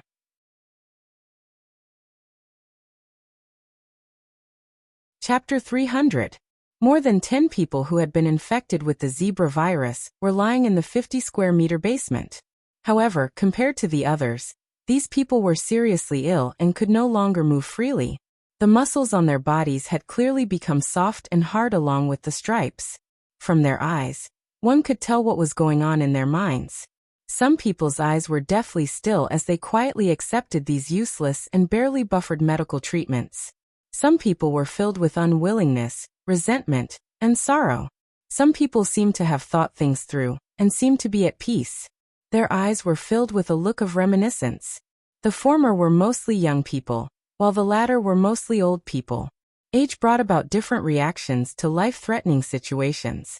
Other than those lying on the simple beds, there were some people who could still move. These people helped clean the patients and change the medication. However, the basement that was originally filled with despair and sorrow changed with the arrival of Huimao and Silen. This was the first living animal they had seen in a long time. Many people paid attention to Huimao, who was walking around and jumping up and down. The long period of gloom and silence was revived by the jumping of this cat. It was like a ray of sunlight in the darkness. After staying in the darkness for a long time, it was hard to accept this warm light. A woman was sitting in a corner with a 2-year-old child in her arms. The child, who had been sleepy and listless, reached out to Huimao happily when he saw Huimao. "Mommy, look, it's a kitten that can move." The woman's eyes reddened. She touched the child's hair, which had changed color. Feeling the different texture of the hair in her hands, she said in a low voice, "Yes, it's a kitten that can move." Due to the disaster brought about by the virus, they had forgotten how long it had been since they had seen such a lively and energetic life. Their memories were filled with striped shadows, and under the background of gunfire and smoke, there were wreckages everywhere. There were humans, animals, and even buildings. All of them were gray with stripes. Huimao walked around Silen's bed. Silen's body was bleeding profusely. Even though the wound wasn't big and there wasn't much blood loss, he would still die from blood loss if the bleeding continued. Seeing Huimao pacing around the bed, the woman sighed. "I don't know why, but the equipment is limited, so I can't do more tests." Hearing this, Huimao's ears drooped. The woman didn't dare to look him in the eye. She felt guilty. Huimao jumped onto the bed and squatted beside Silen's arm. It checked Silen's physical condition again. It was even messier. What to do? He raised his paw and patted Silen, but there was no response. He patted again and again. Seeing Huimao like this, the people around him became even more silent.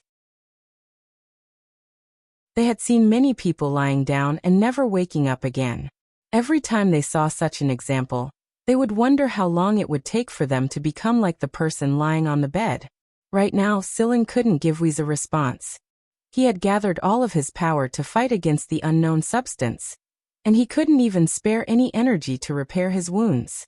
Many of the components in his body fluids were no longer what they used to be, and this messy state was caused by the battle between the two entities.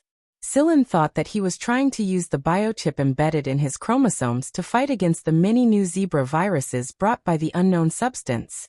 In the end, he realized that he would be the one who would be exhausted the most if he continued to do so. The possibility of driving the unknown substance out of his body was slim. The virus that had entered his body was unusually active because of the appearance of the unknown substance. The two colored stripes on the surface of Silen's body had gradually deepened, and the boundary between the two colors was quite obvious. This meant that the zebra virus in Silen's body was abnormally active. The stable state of his body was on the verge of collapse. Once it did, Sillin didn't know if there was any possibility of recovery. But now, the biochip was gradually unable to hold on. If he used this substance to fully activate the biochip, would he have a higher chance of success? No. According to the analysis of the information obtained from the equipment in Ori Hansen's underground laboratory, when the biochip was fully activated, there was a more than 50% chance that the body would be unable to completely integrate with the biochip, resulting in excessive rejection and eventual death. Then, what about the other method? Although it was risky, the success rate was slightly higher than the former. Sillin changed his strategy. He no longer forcefully rejected the unknown substance. The biochip that was gradually becoming unstable also gradually calmed down. However, after this period of calmness, Sillin suddenly controlled the biochip to break down the unknown substance. Huemao's ears twitched. He opened his eyes and looked at Sillin. The energy in Sillin's body began to appear again, but it was slightly different from before. It seemed that due to excessive energy consumption, Sillin's entire body had become a size thinner. His skin wrinkled because of this change, but the wrinkles quickly smoothed out. The epidermal cells began to die, and his skin peeled off piece by piece before turning into powder. What was going on? Huimao stared intently at Sillin, watching this series of changes that he had never seen before.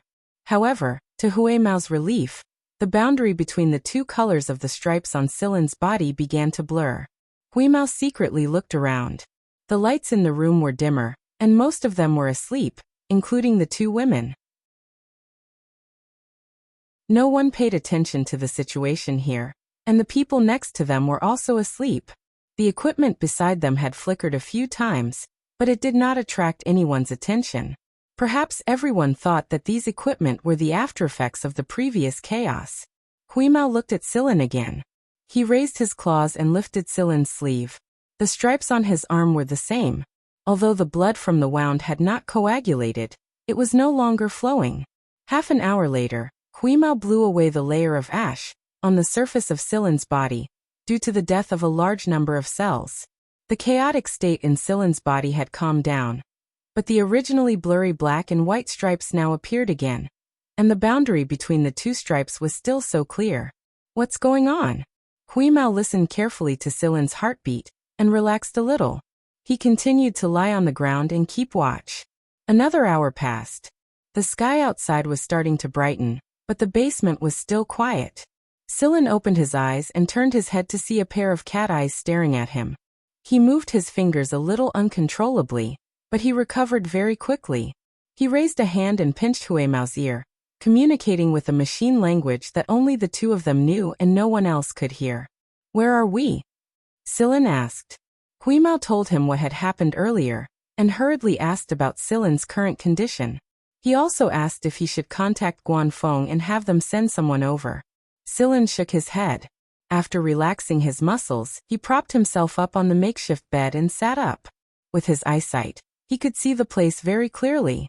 A few people who hadn't fallen asleep vaguely saw that Sillin didn't react at all when he sat up. In their minds, even if an infected person could sit up right now, he would die very soon. It wasn't surprising at all. Not far away, Sillin saw the dog lying on a small operating table. The dog's gunshot wound had been treated, but it could only lie there. Even breathing was difficult for it. There was a glass of water on the cabinet next to him. Sillin poured himself a glass of water and drank it. Then he found a bag of compressed biscuits. Although the workmanship was rough, it could still save him a little. In order to get rid of the unknown substance, Sillin felt like he had lost a month's worth of weight in a short period of time. Originally, Sillin had planned to treat the unknown substance gently, decompose it step by step, and then eliminate it. Who knew that he would seize an opportunity in the end? After the unknown substance was decomposed, it became a balancing force that stabilized the chip and embedded itself into the biochip on the DNA chromosome, causing the chip to change. What made Sillin happy was that during this embedding process, the chip was completely activated. Under the effect of the decomposed unknown substance, it was unusually peaceful. In other words, Sillin had absorbed the substance that produced the zebra virus for his own use. It was exactly because of this that Cylin was able to better understand this new virus. Most of the time, naturally formed life forms were much stronger than artificially modified ones. The same was true for viruses. In fact, the most dangerous viruses weren't the viruses in the secret research institutes, but the unknown viruses that hadn't been discovered yet. This virus was definitely not artificially created. It was a new life form, a new virus. It didn't appear in the form of DNA or protein like other known viruses, but in the form of this unknown substance. The unknown substance that entered Cylin's body allowed the zebra virus to appear. Now, without this substance, the zebra virus would no longer appear. As for the so-called mutants, Cylin could analyze the interaction between the chip in his body and the unknown substance to find the best solution. Taking advantage of this time, Cylin looked at the contents recorded by the scanning machine in the underground laboratory, where the substance was discovered.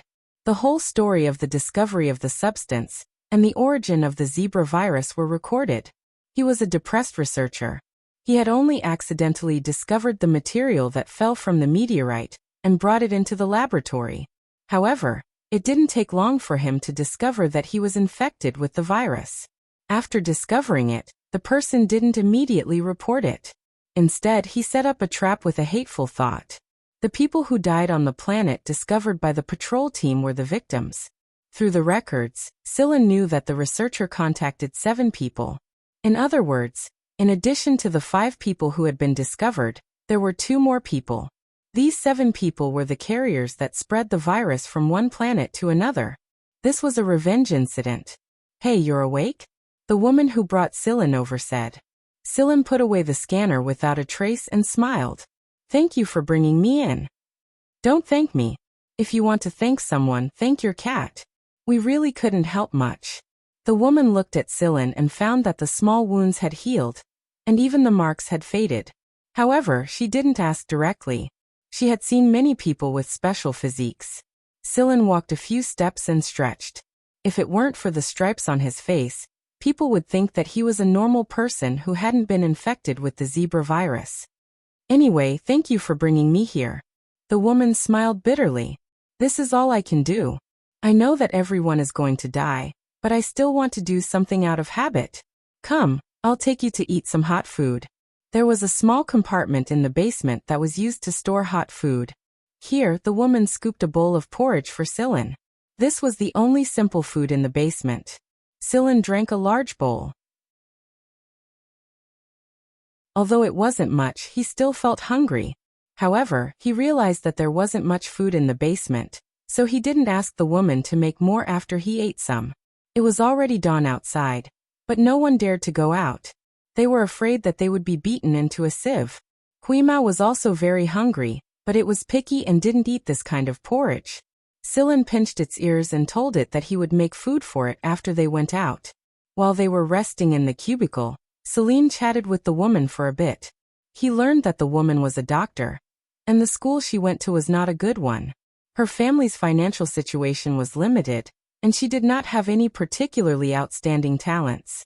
She had always been unknown. However, it was precisely this ordinary and inconspicuous doctor who still carried the word medical ethics in such a difficult situation. What about those so-called celebrities in the industry? This disaster had taken away many people, including her family. Now only she and her cousin, the little girl that Huimao pretended to be pitiful, were left. "It will be fine. There will be a turn for the better soon," Cylin said. The woman just smiled and didn't answer. They had been looking forward to the so-called turn for the better for too long, but the final result was always disappointing. Now she was numb with disappointment. She only relied on the remaining medical ethics to support herself. She didn't give up. She was motivated to keep those people alive for one more second. Of course, she wasn't stupid. She had her own standards. There were some people she didn't dare to bring in. She didn't trust them. If this place was exposed, everyone here would die. After talking for a while, Cylin took out a tube of medicine. It was a broad-spectrum medicine that he had made in the past.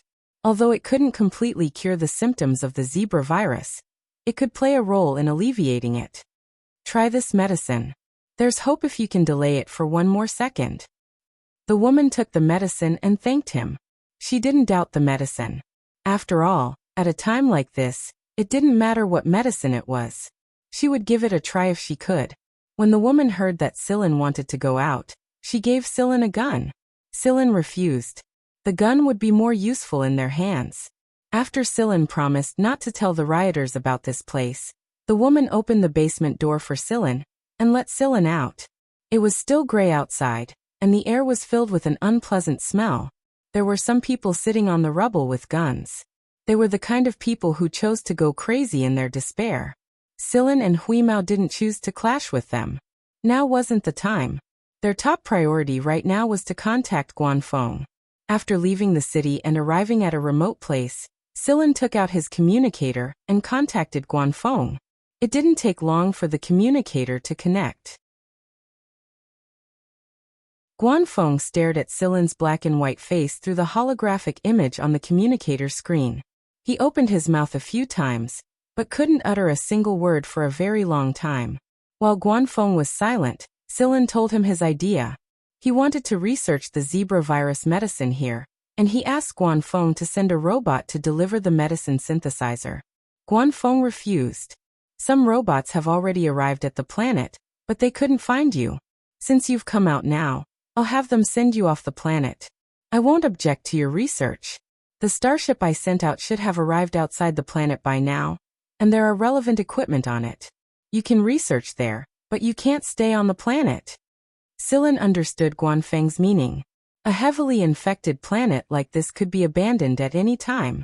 If the higher-ups gave the order, Sillin would be able to avoid them easily if he stayed on the starship.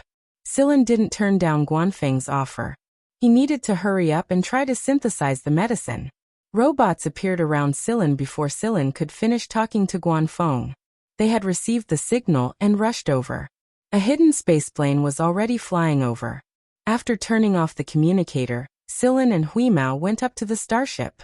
There was indeed a starship waiting outside the planet, but it wasn't Guanfeng's. It looked like Black Viper's starship. There was no way Guanfeng's starship would have such a complete set of medicine synthesizer equipment.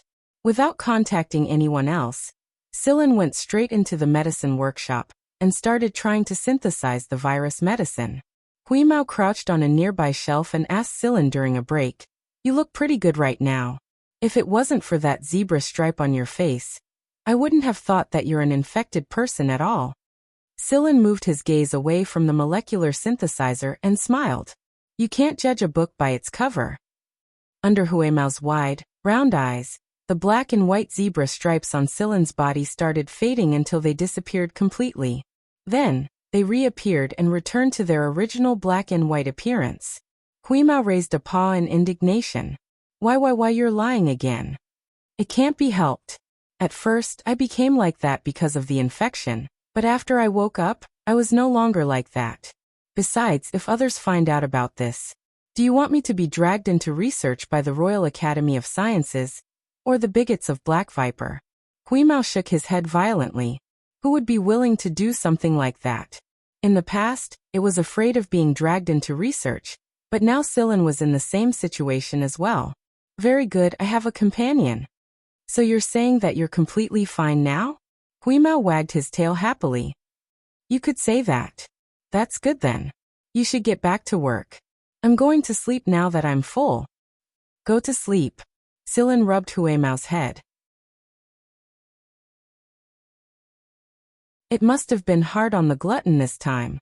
Now that he finally had a chance to relax, he decided to let it have a good sleep.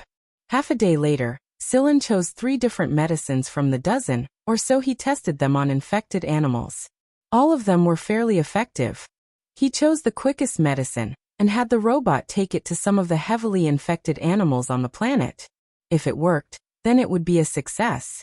After the robot left with the medicine, Sillin had just sat down when his communicator rang. It wasn't Guanfeng this time, but a dispirited bell.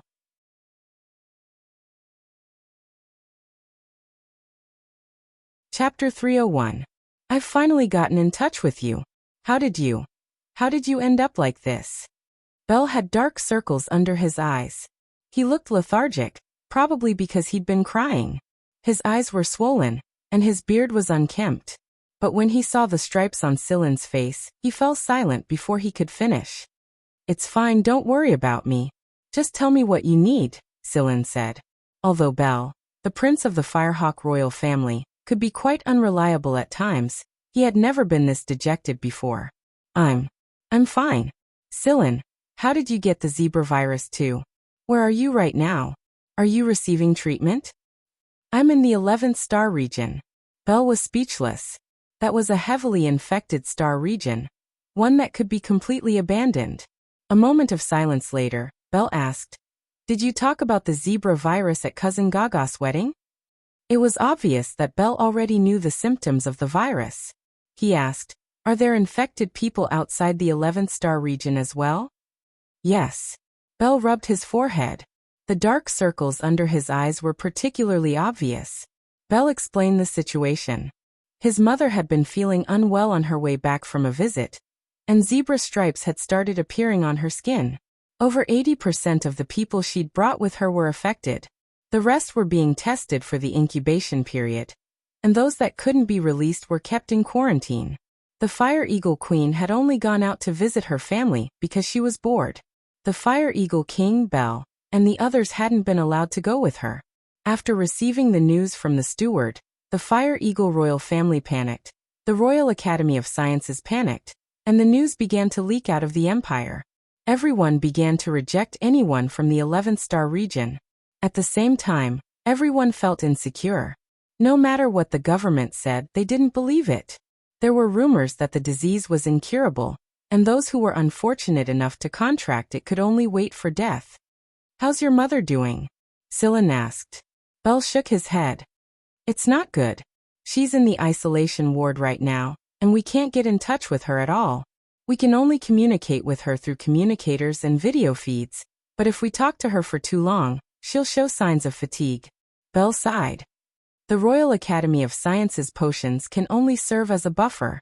They say they can solve the problem if they can find the source of the zebra virus, but they're using all the resources of the Firehawk royal family to search for the source of the zebra virus. The two armies of the Empire are also searching for it, but they haven't made any progress yet. Silen. Bell hesitated for a moment. After all, Silen was also infected. He couldn't be too negative in front of a patient. "It's okay. Just ask me if you have any questions," Silen said. Bell took a deep breath when he saw that Silen really didn't seem to care about the current situation. "The main reason I'm contacting you is to ask about the actual situation of this virus. You're more knowledgeable in this field than I am, and I don't believe the words of those people. Tell me, is there really no other way?" "I need time." Silen didn't tell Bell about his research. He hadn't gotten the final result yet, so he couldn't promise too much before he could confirm it. "Time." Bell covered his face with a grimace. "I know we need time, but it's uncomfortable here. It's really uncomfortable." Bell tapped his chest heavily on his chest. Bell used to be a man who never left his room, but now he spent almost all of his time outside the quarantine room. "She'll recover soon. It shouldn't take too long.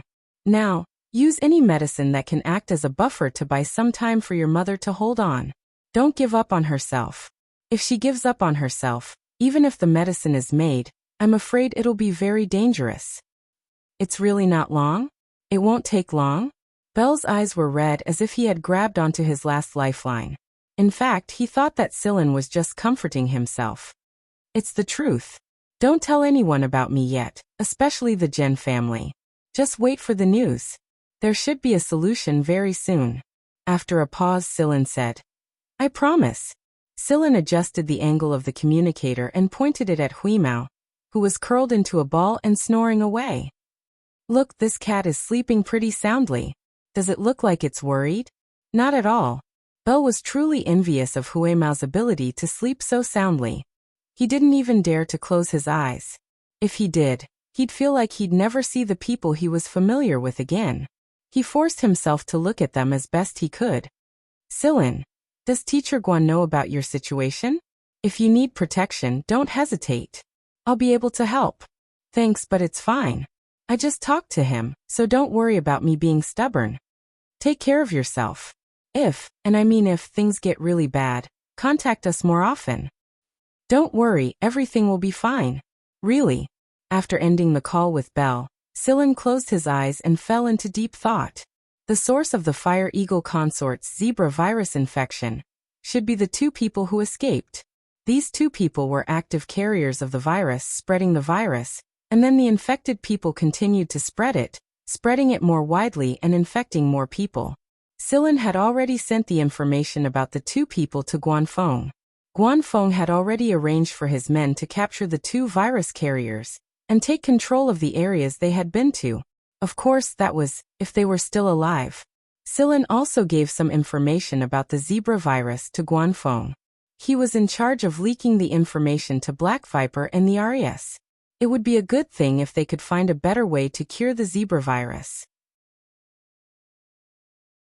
However, although Celine had listed a lot of information about the zebra virus pathogen, he did not mention the unknown substance that he had absorbed into his body. Just like the chip in his body, it was a secret he had to keep. If it weren't for this discovery, there probably wouldn't be a viable cure for the zebra virus in the short term. Even if an effective medicine could be made in the end, it would cost the lives of countless people and the destruction of many planets. The robot who brought the drug to the planet to search for seriously ill patients to conduct drug experiments finally sent back a message. Looking at the data and the patient's reaction after being injected with the drug, Sillin combined the data and modified the original drug so that it would be more effective on the human body. There were more than 50 people who were injected with the first-generation medicine. They were all severely infected and immobile, and many of them were on the verge of death. 41 people showed signs of improvement after the injection. 6 out of the remaining 9 were more resistant to the medicine because of their constitution, so the medicine wasn't very effective. You would have to wait and see. The remaining 3 people died not long after the injection. It wasn't because the medicine didn't work, but because they were all physically weak. For example, the elderly or those who had been in a suboptimal state all year round. Their bodies were too fragile, and they were already critically ill. They passed away before the medicine could save them. It was good that it was effective. The modified medicine would be injected into the people on the planet in large batches, but the process would take some time.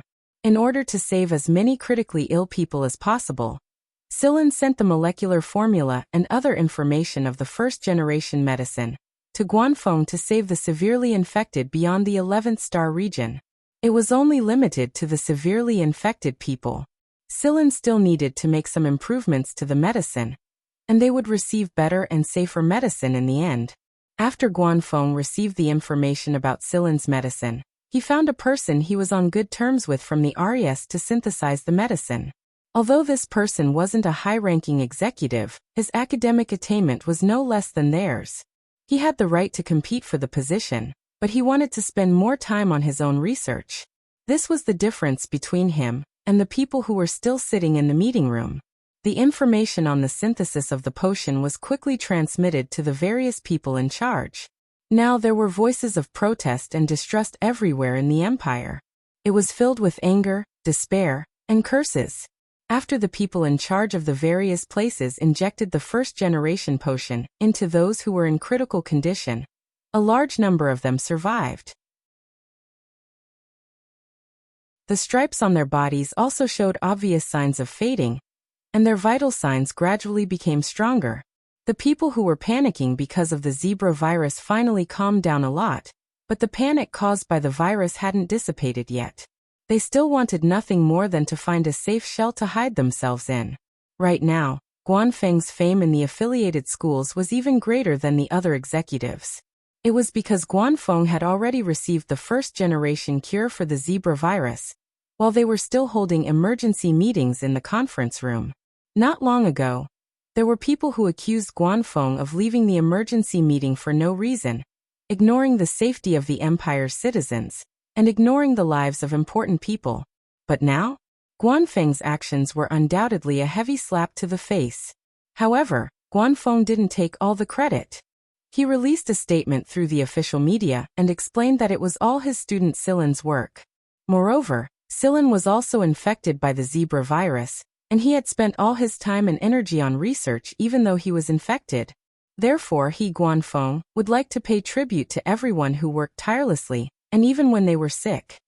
The statement caused a lot of noise, but some of the executives of the RAS looked like shit all day long. They also locked themselves in their labs, claiming that they were doing research. No one knew what was really going on, and they didn't care either.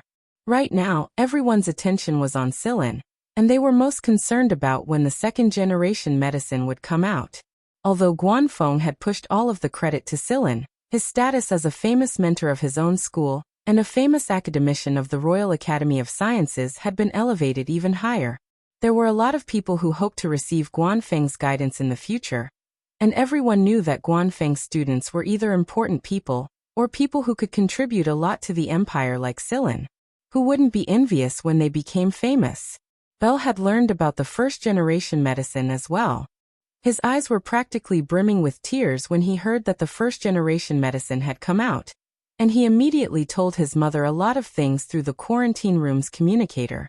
He was so excited that he took a little too long to talk, so his father pinched his ear and ordered him to go back to sleep.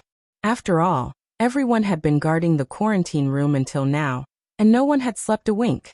They were afraid that the quarantine room would be gone by the time they opened their eyes again.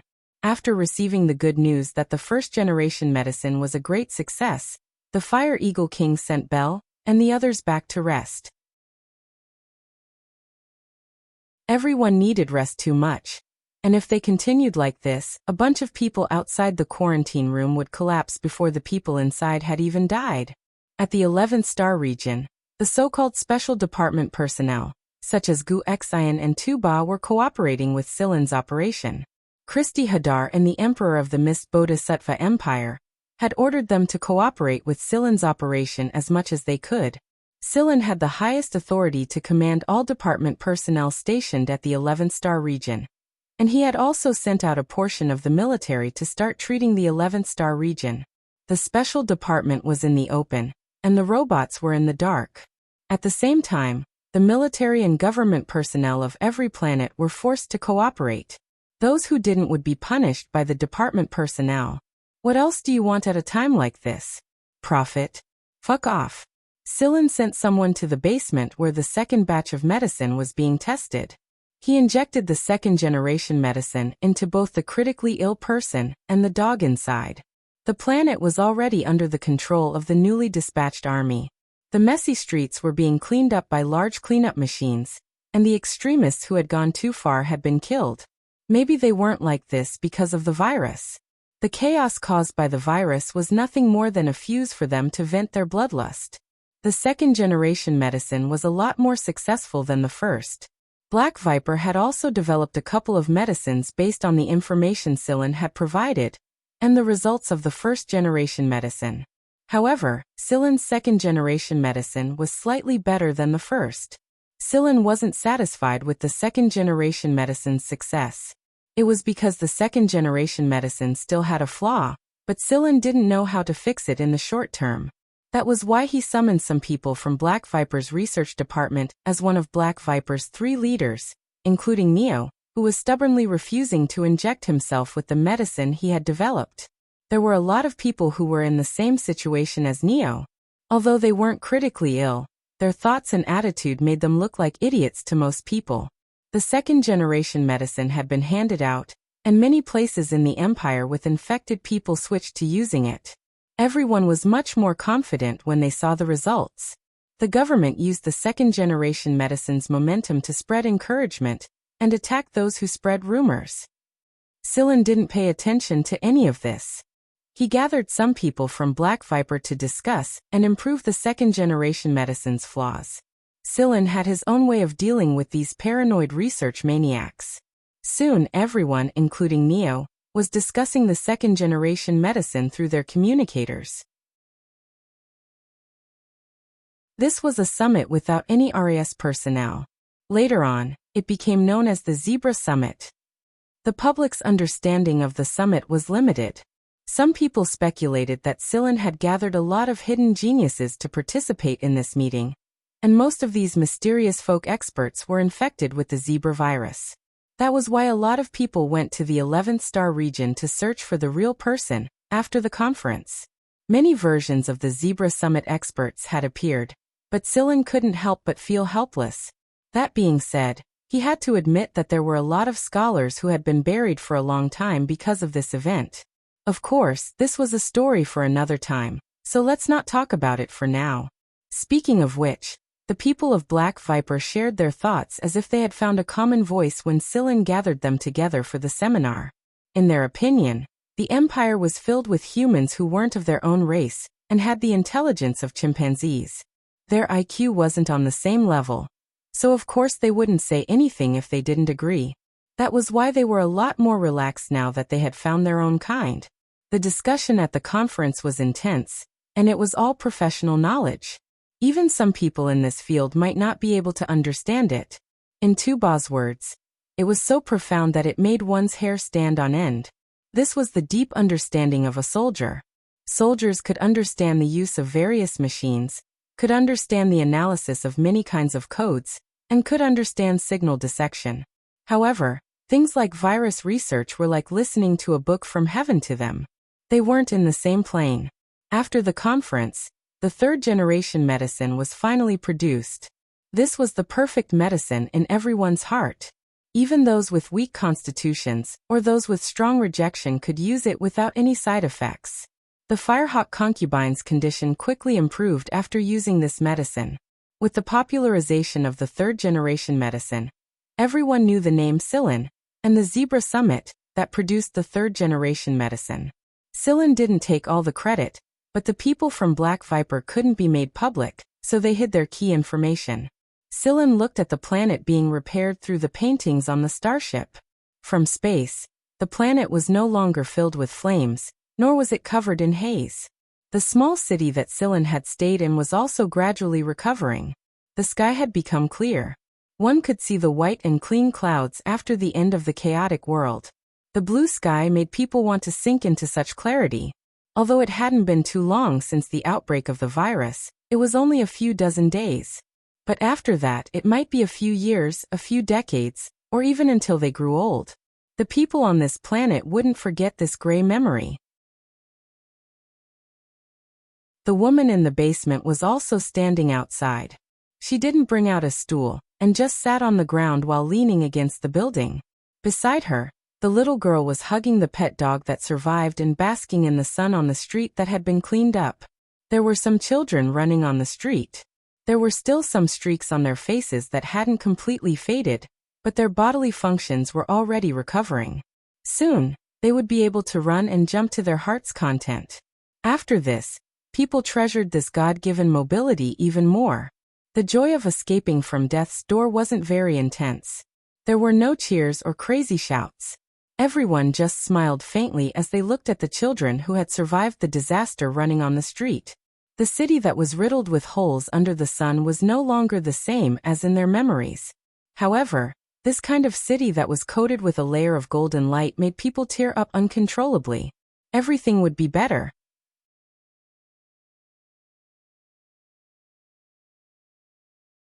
Chapter 302. The panic brought about by the Zebra virus finally subsided. From the time the virus spread to the time when the drug was developed and the disease was brought under control, it did not take long, but it left a deep impression on many people. Be it the government officials who were as busy as a spinning top, the researchers who were infected during their research, or the people on the planet who were severely infected and almost wiped out, it felt like centuries of suffering. Sillin dropped his disguise after the third-generation medicine appeared. The black and white stripes on his body faded, and after learning that the Firehawk Queen and Black Viper's stubborn people were safe and sound, Sillin and Huimao left the 11th star region with Huimao. Everything had been arranged, so he didn't need to stay and supervise anymore. On the planet Sillin once led, the woman and her younger sister began to rebuild their home together. The pet dog that had been saved was now able to run freely. It walked around the two of them, and from time to time, it would pick up a construction material and deliver it to them. It wagged its tail happily and looked very energetic. It wasn't just humans. Even animals seemed to have become a lot more enlightened after the disaster. During this time, the infected people who were brought into the basement came to thank the woman one after another. Those who could afford to leave the planet were planning to migrate to other planets where they had relatives to help them. They didn't want to stay on this planet that had given them gray memories any longer. Before they left, they asked for the woman's opinion. If she was willing, they would help her leave. But the woman refused. Her home was here, and she would rebuild it with her own hands even if it was destroyed. While they were busy, a rescue robot sent by the Empire delivered a notice to them. It was a notice from the best medical school in the 11th star region. It was one of the top 10 medical schools in the entire Miss Bodhisattva Empire. Moreover, the notice stated that tuition is free, and family members were allowed to come with them. Medical schools were all about qualifications, and the woman's future was guaranteed to be bright after she went to this school. Everyone looked at the woman enviously. They were all wondering what kind of background she had to have received this notice. Everyone knew that to enter such a good school, one had to have extraordinary qualifications or a strong background. Women were not people with extraordinary qualifications. If that was the case, they would not be where they were now, staying on this small planet that was not developing well. So she had a background. But if they had any background, they would have been sent out like the people from the planetary government. Before the emergence of the virus potion, the woman was also in a very difficult situation, almost like everyone else waiting for death. It was not right to say that she had a background. The woman pulled out the notice. There was a note under the notice. I said it would be fine. Thank you for your help, and please keep the faith in your heart. There was no signature, but the woman already knew who it was. Besides, there was a cat's paw print on the back of the note. If the person with the cat had such a strong background, why would he stay on this small planet that was almost abandoned at such a critical time? The woman couldn't understand. What the woman didn't understand was that the person with the cat was currently on his way back to the Empire's star sector. As long as the signal reception was normal, Sillin would have to face many people's questions and reprimands, such as Genya. Genya was very angry. If he hadn't seen the media report, he still wouldn't have known that Sillin had been infected with the zebra virus. This little bastard actually went to the 11th star region that everyone avoided. More importantly, he didn't even tell him that he had been infected. If there really was an accident, Genya didn't dare think about it. His brothers Zhen Liao and Sillin were the two people he valued the most in the Empire. He didn't want any accidents to happen to either of them. Because of this, the usually gentle Genya gave Guanfeng a good scolding. Zhen Liao was drinking tea at the side, and Guanfeng was quite amused to see the sullen look on Genya's face. Therefore, not only did Sillin have to endure Genya's scolding, but he also had to endure Guanfeng's scolding as well. This time, Guanfeng was seriously scared out of his wits, or he wouldn't have slammed the table in the RES conference room without any scruples. However, Guanfeng also brought a piece of news after Genya and Zhen Liao's scolding. Sillin had been invited by the RES. Therefore, when Sillin returned to the capital star region to visit Genya at the Zhen family, and arrived at the affiliated school, Sillin received an invitation from the RAS. The RAS's invitation basically meant one thing. Sillin will be accepted into the RAS as an exception. Why was it an exception? According to the RAS's standards, one needed qualifications, great research contributions, and a smooth graduation. If one couldn't even graduate, the RAS wouldn't accept them easily. Therefore, many people were shocked when they heard that Sillin had received an invitation from the RAS while he was still at AFI. But when they thought about Sillin's great contributions this time, it was understandable that he would receive an invitation like this. However, there was a small argument during the invitation process. Sillin's outstanding contributions to the zebra virus incident should have been awarded the title of Honorary Scholar of the Institute of Virology. However, some people objected the moment the question was raised. After all, Sillin was Guanfeng's student, and Guanfeng wasn't a virologist. Sillin's acceptance should have taken Guanfeng's situation into consideration. Otherwise, it wouldn't look good. It was true that a non-virologist mentor had taught a virologist student. That would have created a bad impression. However, when they asked Guanfeng about it, he didn't really care. Who said he couldn't teach a virologist student when he was practically illiterate about viruses? Plus, what Guanfeng cared about the most wasn't which department Sillin would end up in, but whether he could enter the RAS or not. How could the great leader of Black Viper's academic department not be qualified to enter the RAS? Guanfeng didn't expect this day to come so soon. How gratifying. Since his mentor had agreed, it wasn't appropriate for anyone else to voice their opinions. Since his mentor had expressed his opinion, it meant that he would shoulder all responsibility for the future. Therefore, Sillin was awarded the title of Honorary Scholar of the RAS's Institute of Virology on the day he entered the RAS. Becoming an honorary scholar was just a part of the process. As long as Sillin didn't step out of line too much during this period of time, it was only a matter of time before he became an academician. From an outsider's point of view, Sillin's backer was Guanfeng, and no one in the RAS could disrespect Guanfeng just like that. Right now, Guanfeng's popularity in the empire was so great that he was practically a role model for all teachers. Of course, the higher-ups of the RAS wouldn't do anything stupid.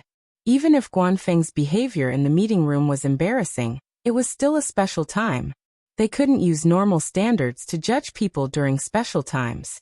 Therefore, not only could they not give Sillin and Guanfeng a hard time, they had to greet them with a smile. Now that he had accepted the title and officially entered the RAS, it was time to follow the RAS's standards. Those who had their own ideas could apply for projects and funding, and those who didn't or those who had similar projects to the other academicians could apply to join the big project. After all, a big project like this would bring great benefits to everyone involved. Be it the academic glory or the money they would earn at the end of the project, they were all things that outsiders would be jealous of. Of course, you could also choose not to apply for or participate in any projects, but that would mean you wouldn't have wealth or a higher reputation. Generally speaking, newcomers to the Royal Academy of Sciences would apply for projects or recommend themselves to academicians with big projects in order to get a place in the academy. But Sillin didn't choose either. He didn't have a big project yet, and he didn't want to join one either. Plus, he was still a student at AF1, and he had to complete the basic tasks Guanfeng had assigned him. He also had to deal with some unexpected incidents at Black Viper's place. People like Neo would always start conflicts of one kind or another, and they wouldn't settle them with violence. Instead, they would settle them with the results of their research. If they didn't control it well, another incident like the zebra virus might happen again. After all, artificial viruses could cause a lot of harm. Therefore, Sillin didn't have the time to care about the RAS's projects at all. Even though Sillin wasn't participating in the projects, there were some things he had to do. Even Guanfeng couldn't say anything about it. That was, he had to send them to famous academies in different star regions to give presentations. Of course, it was left to the honorary scholars. How could the academicians have the time to travel all over the star regions to give presentations? Everyone was busy with their own things, and they were supervising their subordinates' projects. Usually, the honorary scholars under their projects would be the ones doing the presentations. These honorary scholars were labeled as academicians, so they would be mentioned many times during the presentations. Not only did this save time, but it also spread the influence of the Royal Academy of Sciences. It also allowed the academicians of the Royal Academy of Sciences to maintain a sense of mystery. This time, it was Guanfeng's turn to give a presentation. However, Guanfeng preferred to complete his own projects on his own, so he never allowed the honorary scholars to participate. Moreover, Guanfeng was always busy, and he was a member of the management. Therefore, every time it was Guanfeng's turn, he would skip it and let the next academician take over. Many people always complained about this, and it just so happened that Sillin's appearance this time meant that Guanfeng couldn't escape. Although Sillin and Guanfeng didn't belong to the same department, they were still teacher and student. If a teacher wanted to give a presentation, his student could do it for him. There were a lot of people in the RAS who didn't get along with him in the first place, so Guanfeng couldn't refuse this time. Therefore, he called Sillin over and gave him this honorable but difficult task. Guanfeng pointed at some of the school introductions flashing on the screen and said to Sillin, "These are all schools that need a presentation outside of the time limit. Choose one of them. You don't have many classes right now anyway, and I don't have much to do here. This is the only thing you need to do." If you complete it, I'll give you bonus points and guarantee that you'll receive a huge scholarship from the affiliated schools this year. Sillin shot Guanfeng a sideways glance before walking up to the screen and flipping through it. Sillin's hand suddenly paused. This one then. Guanfeng looked at the school information on the screen and came to a sudden realization. Oh, this one then. I'll give you the relevant documents, and all you need to do is wear the RES Honorary Scholar emblem. The people over there will welcome you on their own. Sillin chose a school in the 23rd star region. Sillin thought that he might as well pay old Chang and the others a visit since he was only doing a report. When he returned to the dormitory, Sillin was packing his things. Huimao was crouching on top of a cabinet, rolling left and right instead of helping. Moreover, he was still within Sillin's field of vision. Sillin closed the bag and looked at Huimao. Speak. What do you need? Seeing that Sillin had finally spoken, Huimao rolled to his feet and complained. Sillin, didn't you say that you'd find a way to go back after that thing is over? Sillin sighed and picked up Huimao to stroke its fur. I'm going to visit Shikai and ask about Sigma's master before I go to the 23rd star region. I'm sure they'll have a way. Really? Really? Then let's go now. Huimao jumped over to the storage cabinet and started grabbing things. They were all his favorite food, and he had to bring them with him when he went on a long journey. Sillin didn't have much to pack. The main thing he needed to do was bring some relevant documents and a trustworthy ID. It would be a waste of time and trouble if someone questioned his identity. Sillin didn't wait for the RES guards to escort him. He drove Guanfeng's new spaceplane straight away. Guanfeng didn't feel bad about the self-destruction of his previous spaceplane on the heavily infected planet, so he asked the RES engineering department to build him a new spaceplane. Maybe it was because the previous incident had affected Guanfeng too much, but the spaceplane was equipped with multiple sterilization rooms and some medical equipment. It could be used as a temporary laboratory. It would be a lot more convenient for Sillin if he ran into a similar situation again. Aside from the new equipment, the spaceplane was also equipped with an enhanced AI processing system to prevent another self-destruction. The spaceplane didn't look very big, but it was as expensive as a starship used by some nobles. Moreover, Sillin didn't need to spend a single cent on it. Huimao did some calculations on Sillin's shoulder before patting Sillin with its paw. Can we buy more fish biscuits with the money we've saved? Don't you have a lot of them in your cabinet? We can buy some when we see a new flavor. After leaving the capital star region, Sillin contacted Shikai. As one of the 3 true leaders of Black Viper, Sillin naturally knew how to contact Shikai. Shikai wasn't surprised by Sillin's message. He said, I think I would have gone to you even if you hadn't come looking for me. Let's find a place to talk. Sure, where do you want to go? Shikai sent Sillin a star map with a location marked on it. It wasn't far from Sillin's current location, so it was convenient for Sillin. It was obvious that Shikai had thought about Sillin before. I have a space fortress here. It's my personal property.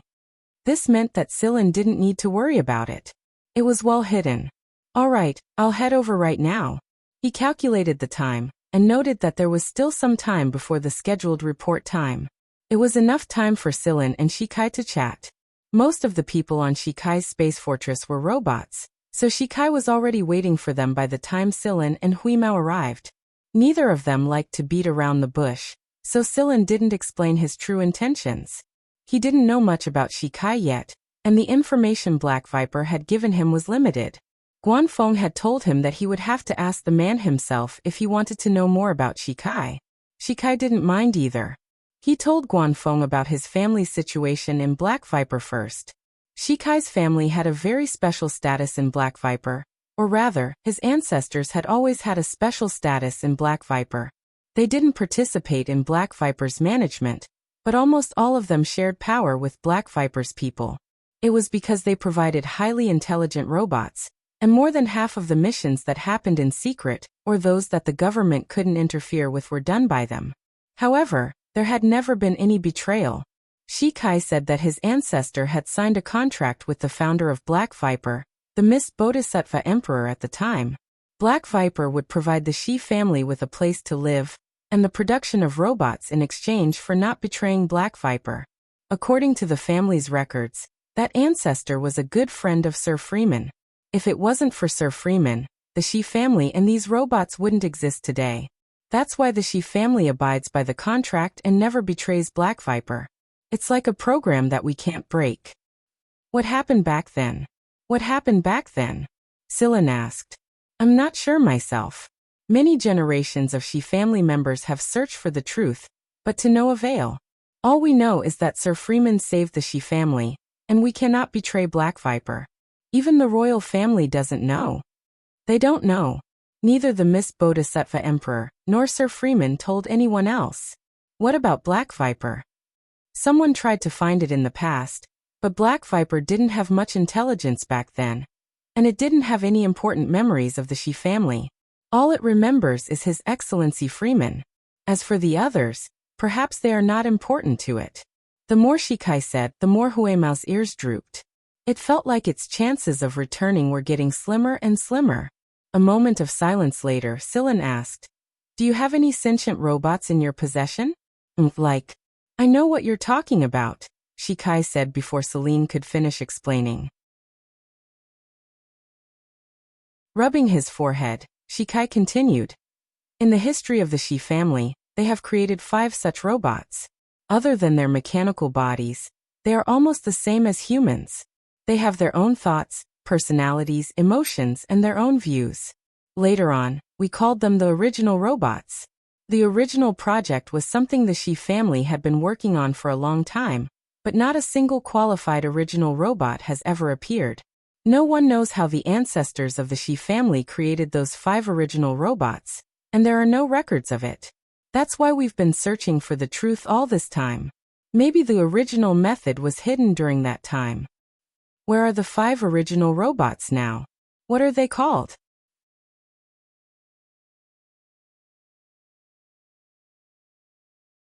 Chapter 303. Shikai didn't answer Sillin's question. He was only saying this to show his sincerity, and because Sillin was the new leader of Black Viper. All the previous leaders of Black Viper knew this, so Shikai didn't feel pressured to say it out loud. But he wouldn't let it get any deeper than that. This was the Shi family's secret. Seeing that Shikai wasn't going to answer, Sillin changed the subject. Then do you know where your ancestors came from? Where is their home? Shikai continued to remain silent, as if he didn't want to talk about it. But Sillin guessed that Shikai probably didn't know the answer himself. If he did, he would have come up with another solution a long time ago instead of focusing on creating the original robots. Fine. Tell me. What do you want from me? Sillin asked. Shikai finally spoke. Ever since our ancestors created the 5 origin robots, no more origin robots have appeared in the Shi family. No matter how hard our descendants have tried, even destroying 2 origin robots, they still haven't achieved the desired result. No matter how similar they are, they're not the origin robots that we're looking for. According to the records left behind by their predecessors, the brains of the 2 original robots used for research had a kind of complex in them, which was why their brain circuits were different from other robots. They were more like humans. No, it should be said that other than the mechanical shell, they were just like humans. They had their own independent and divergent thoughts, and they had developed their own unique personalities. We also know that the complex in the brain is very important, but we don't know its molecular formula. Sacrificing the 2 robots didn't give us any concrete information about the complex, so the records left behind are very limited. Sillin hadn't noticed anything special about Sigma's brain structure. It seemed that the key to creating the original robots was to figure out the unknown complex. Is there no other way? Something like a substitute? We've searched for a lot of materials to replace that complex compound. Almost all the ancestors of the Shi family have been searching for the most suitable compound material, but no matter how similar it looks, it's not the original that we have in mind. I've seen the real original robot, and these are just defective products with a fancy outer shell. After thinking about it, in order to better let Sillin understand the difference, Shikai gave an example. Although these robots seem to have expressions and emotions, they are not. It was like when you first taught it to draw a straight line. It learned it, but when you continued to teach it to draw other patterns, It drew it, but it was not what you imagined it to be. It can't learn other lines either. Even if it can draw a beautiful picture with a straight line, it can only draw a straight line and not a curve. That's all. Shikai moved his finger, and a light screen appeared in front of him. Shikai raised a finger and drew a straight line on the light screen. Then he drew a circle beside it. This is the way we humans learn. What about the robots that we developed? Shikayu raised his finger and drew a circular pattern on the side. Why wasn't it a circle? This was because this circle was formed by a combination of lines. It was not as smooth as the previous circle. As our family's research on the original project deepened, until now, the so-called upgrade of the original project robots looks like this. Shikai's hand moved, and the circle, on the screen that was made up of lines with obvious edges and corners slowly became smooth. The reason it became smooth wasn't because the lines had become curved, but because the number of lines that formed the circle had increased, and the edges and corners had become much lighter. However, there was one thing that could not be denied. It was not formed by curved lines. It was just that the combination of straight lines was more concentrated. It was similar to the rigidity of the human mind. This was a taboo in academia. A student with a rigid mind would be seen as a failure of education. That was why there were so many strange questions during the interview in AF1. Apart from the student's character and personality, they also looked at their way of thinking.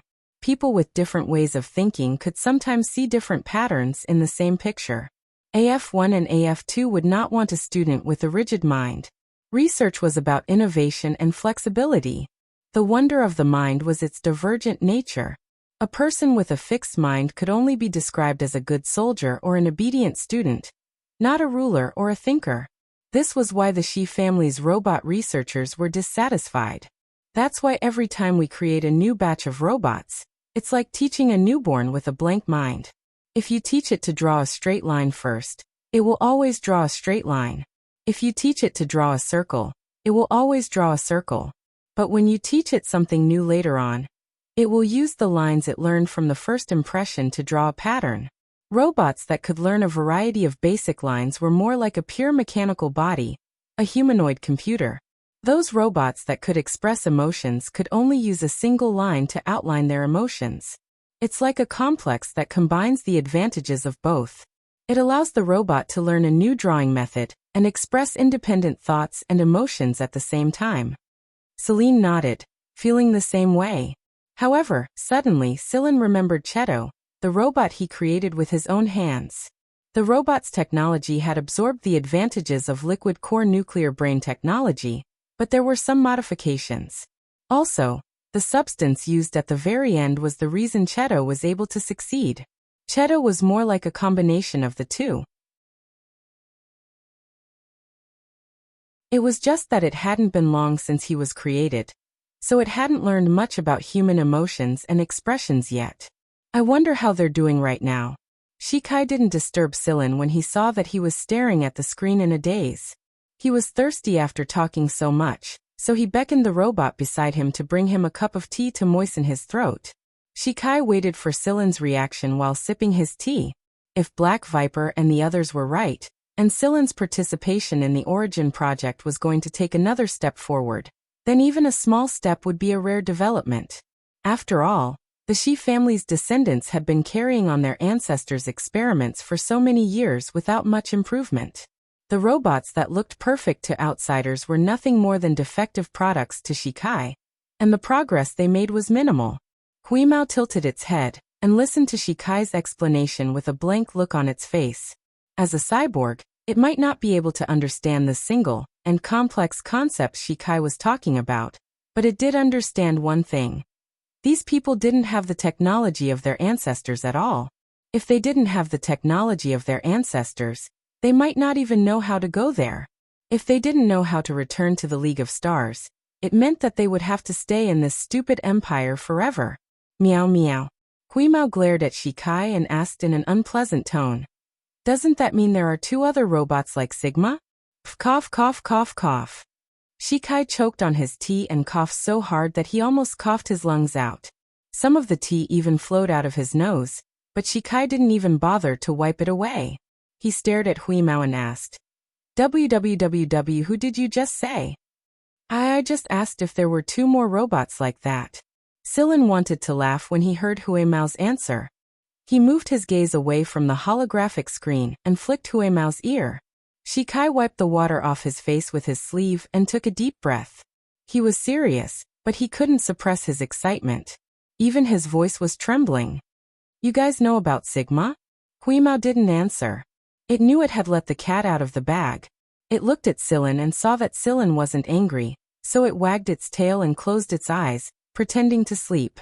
Shikai was now certain that both Sillin and Huimao knew about Sigma, one of the 5 original robots. Sillin definitely didn't get this information from Black Viper. No one other than the heirs of the Shi family knew about Sigma. Even the other members of the Shi family wouldn't know about it. That kind of information was a secret.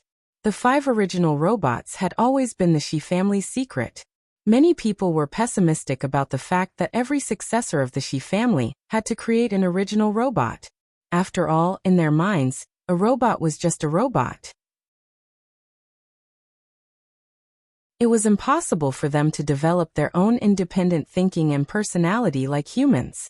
They obeyed the program and the final order, so how could they be independent? That was why people only told the Shi family that they were completing the original project.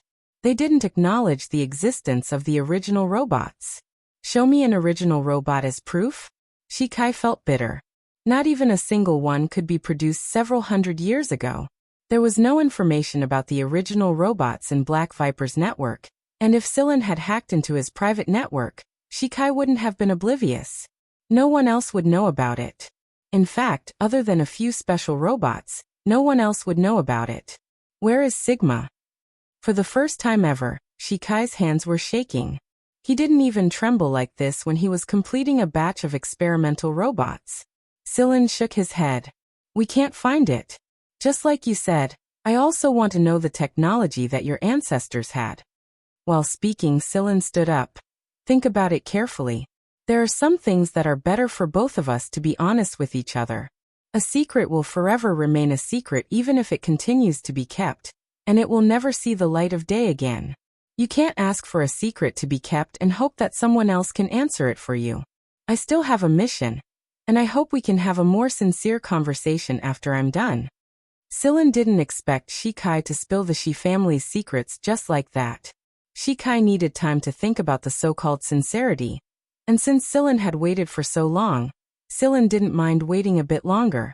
Only after Shikai had thought it through and explained everything to Sillin would he be able to make a better decision.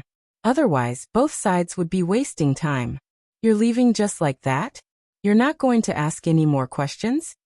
Huimao wasn't willing to give up. He thought he could get more useful information from Shikai, but he didn't expect to learn so little. Give him some time. He'll tell us more when the time comes. Huimao clenched his hands into fists. I wonder how Sigma will react if it hears its brothers were crippled. Something big must have happened back then. Sigma told me that his master brought a lot of people with him, but that doesn't seem to be the case from what I've heard so far. Whis nodded. Something big must have happened back then. Sillin and Huimao returned to the spaceplane and left the bastion. Shikai watched the spaceplane disappear into the distance. He stood in front of the giant monitor for a long time without saying a word.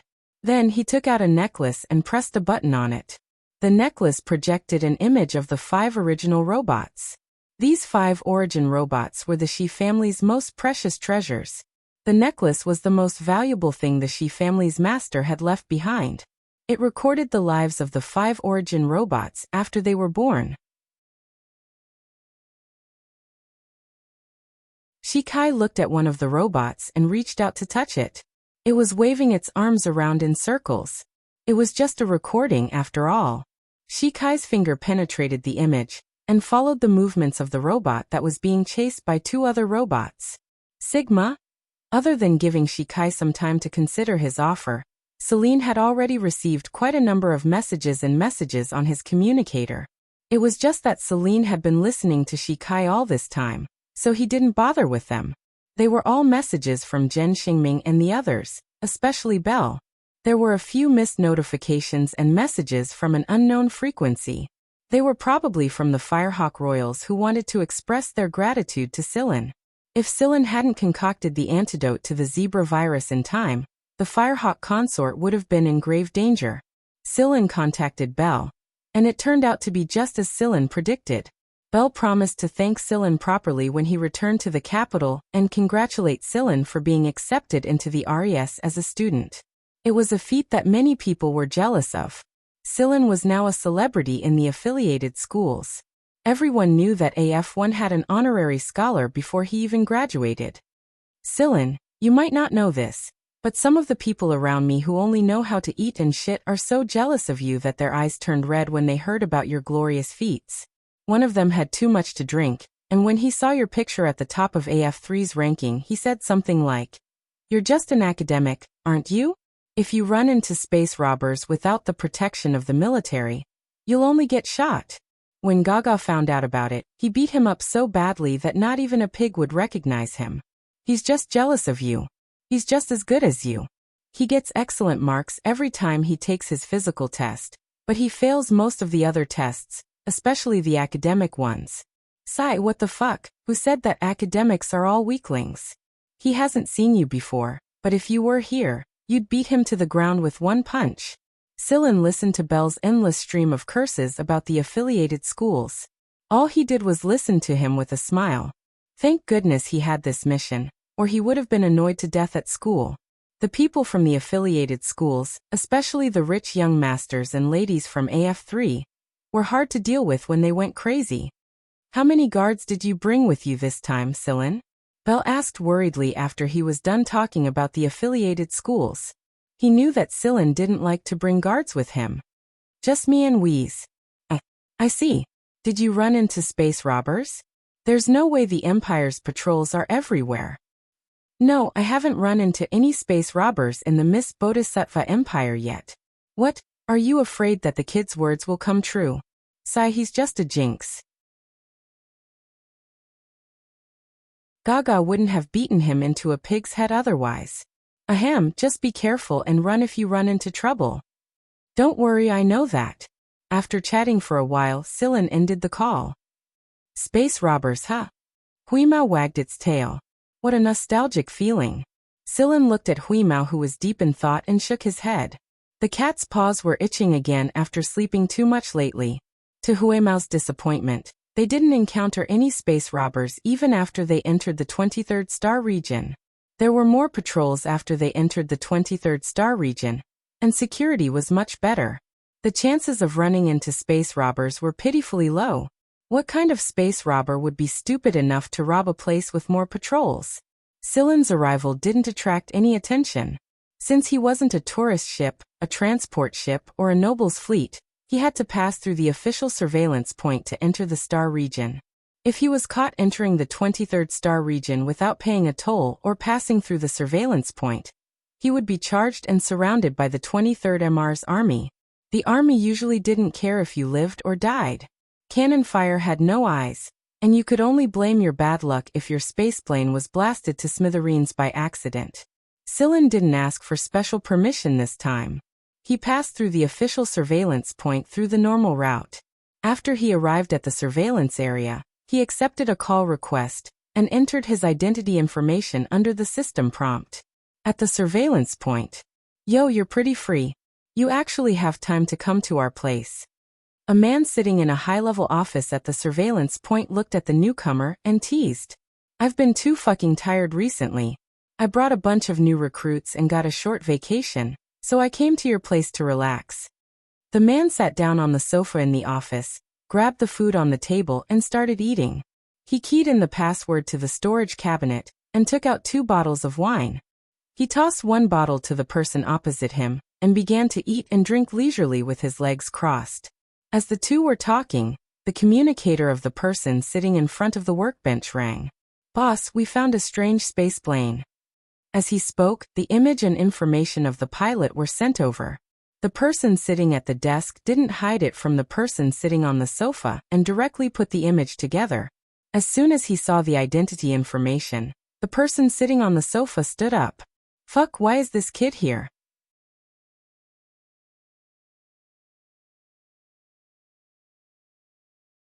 Chapter 304. Most of the people in the monitoring station area were transferred from the military. Just now, a retired soldier had scanned the area on a whim with the military scanning equipment. This kind of scanning equipment would estimate the overall combat power of every spaceship, starship and transport ship, especially the defense equipment and weapon peripheral systems. As soon as they scanned, they found the data of Silen's spaceship. It almost blinded their eyes. Looking at the final estimated data, those who did not know would think that it was an analysis of the combined combat power of a fleet. If it was a noble's emblem, everyone wouldn't be so surprised. After all, the upper nobles also had such flying equipment. However, the problem was that the noble's emblem wasn't shown during identity verification, and the aircraft was a small one. He was neither a noble nor an important person. He seemed to have a mediocre background and he was a young man. This was worth considering. Of course, no one would stop Silen because of this. After all, they were just curious as to whether or not he had violated any regulations. It was boring and mentally exhausting to do the same work every day, and they needed something new to refresh themselves. Moreover, the station chief had specifically told them to report it. "You know him?" The person in front of the desk asked when he saw that his old friend knew this guy. "Yes, strange. What is this guy doing in the 23-star regions?" "People from your circle?" He was referring to the noble circle. "Not exactly." "What do you mean not exactly?" "Hey, Tuasin, do you have to beat around the bush like this? Who is this kid? Is he a noble or not?" The two were old comrades. However, the man had retired from the military to recuperate because of his injuries. After he recovered, he did not return to the military and was transferred to this monitoring station area to do a leisurely job. Tuasin would sometimes come to visit him and steal some snacks. Otherwise, how could he even know the password to the storage cabinet? Tuasin put down the bottle. "Tell your men that I want to communicate with that kid." The man looked at Tuasin suspiciously, but he did not say much and ordered his men to connect. At this moment, Silen did not mind being scanned by the scanning equipment. He was not on a secret mission anyway. He was open and above board, and he was not afraid of suspicion. However, before he could fly the spaceship out of this monitoring area, he received a communication request from the monitoring station. Silen did not refuse. He clicked on the connection, and a familiar face appeared on the screen. Nuhachi Tosin? Oh, he should be called Lieutenant Colonel Nuhachi Tosin now. On his way here, Silen had seen some current information about the 23rd star region. There were a few familiar faces that he paid special attention to, and he also learned about Nuhak Tosin, an old acquaintance he had met at Baron Bader Academy. When he and Bell first met Tuasun in Baron Bader, Tuasun was still a major, but he was promoted to lieutenant colonel so quickly. Even though he had a noble background, the main reason was his own ability. As expected of a member of the Nohachi family, one of the military giants. Seeing that Silen could still recognize him, Tuasun cut to the chase. "I'm at the monitoring station now. Do you have time? If you have time, let's chat. I'm on vacation." This time, Tuasun didn't put on any airs. If Silen needed any help in the 23rd star field, then he would also lend a hand. Sure. Since there was still time, Silen did not refuse. He turned the spaceplane and flew directly to the main monitoring station Tuasun mentioned. Since Silen had already been informed, he was not stopped from entering the monitoring station. After a routine inspection, Silen was allowed to enter. "Long time no see, Silen." Tuasun was very polite. He did not ask anyone to lead the way, but came himself.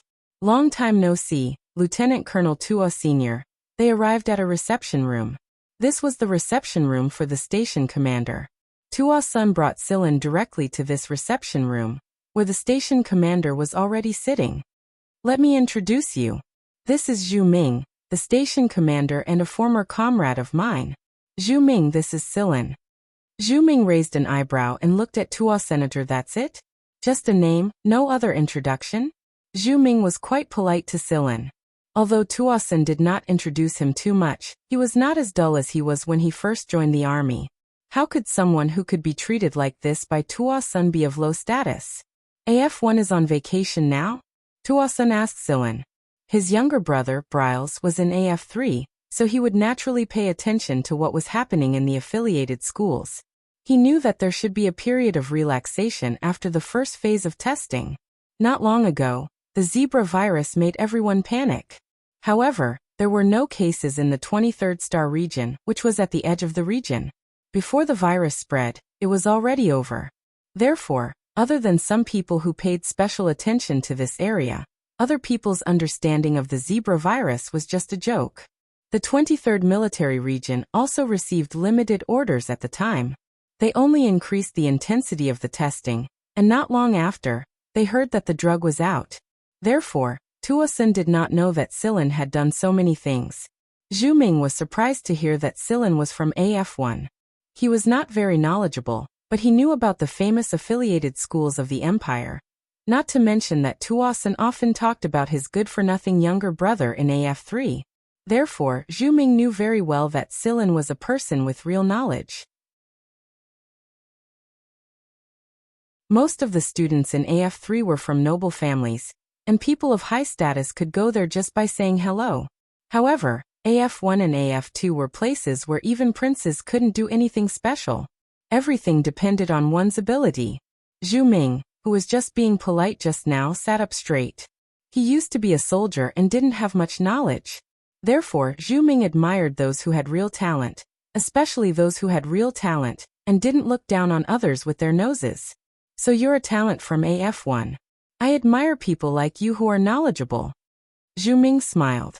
This smile was much more sincere. Oh right, Silin, what are you doing here? Visiting? Tuasun had investigated Silin before, so he knew about old Cheng's situation. That's one of them. I'm here with a mission from my teacher. Tuasun looked understanding. He had heard that people from AF1 usually did not attend classes or complete missions from their teacher. Do you need any help? Not at the moment. My teacher said someone has already made arrangements here. Just contact them when the time comes. Good. If there's anything you need help with, just let me know. I'm still free during the holidays. Don't complain if you miss this opportunity, Tuasun said with a smile. The three of them talked about the recent events in the 23rd star region. Tuasun would not divulge anything related to the military, so he could only talk about the star region. As they talked about the famous San Colombo Advanced Education School in the 23rd star region.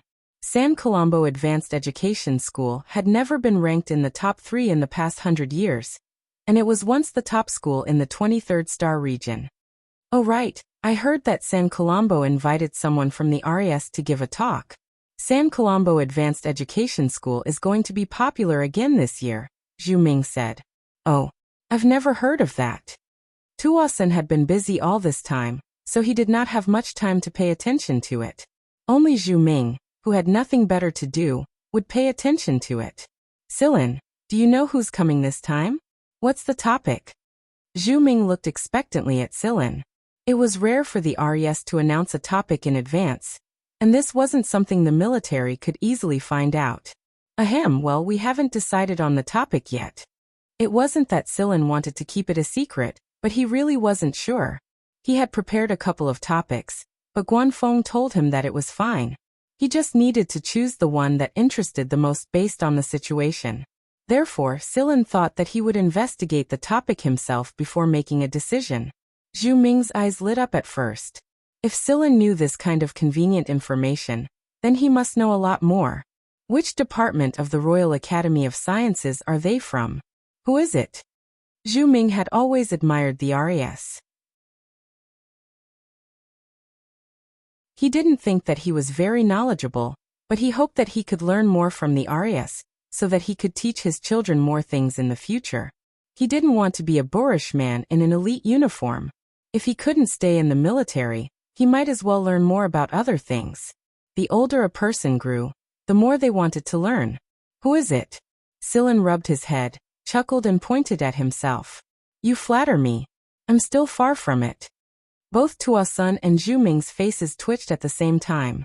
Zhu Ming didn't move for a long time. Is this a scam? Zhu Ming's image of a white-haired, scholarly man whose every word and action exuded wisdom and accomplishment was gone. Tuo-sun was just as surprised. Most of the RES students were middle-aged, and there were a few freaks who had graduated from AF1 and AF2, who had gone there straight away. However, he didn't think that Sillin would be the one who was invited. When did you join the RAS? Tuo-sun asked. Not long ago. My mentor sent me here to give a lecture in his place. You haven't graduated from AF1 yet, have you? No. Tuo-sun rubbed his hands together. So you're going to San Colombo to give a lecture? Sillin nodded. Zhu Ming was stunned for a long time before he smiled awkwardly. The truth was too hard to believe. AF1 was one thing, but this was the RAS. Sillin didn't want anyone here to know that someone from the RAS had arrived. He hoped that Tuo-sun and Zhu Ming would keep it a secret for the time being. Tuo-sun and Zhu Ming patted their chests as a guarantee. After chatting for a while, Sillin left the monitoring station and flew to San Colombo Advanced Education Academy. After personally sending Sillin off, Zhu Ming and Tuo-sun returned to the office. Zhu Ming didn't pay much attention to Sillin's absence. He grabbed Tuo-sun and asked, "What kind of monster is that kid? He's so young, only in his early 20s, right? Does that mean he's an honorary scholar of the RAS? I always thought that honorary scholars of the RAS were middle-aged or old men." Tuo-sun shook his head. "I'm not sure either. I only know that he's an AF1. And he's very strong. Also, if he wants his surname to be Gen, he can be." Zhu Ming took a deep breath. The Gen that Tuo-sun mentioned referred to the royal family of Foggy. If Sillin was willing, he could be a member of the royal family. Fuck. Zhu Ming only managed to squeeze out a word after a long time. Why was there such a huge difference between people? No, I have to take a leave first. I'll go to San Colombo and see what that kid is talking about, Zhu Ming said. In the past, he had always watched famous researchers and scholars from all over the world give talks on the internet. He had always thought that listening to a talk could be done just by watching it on the internet.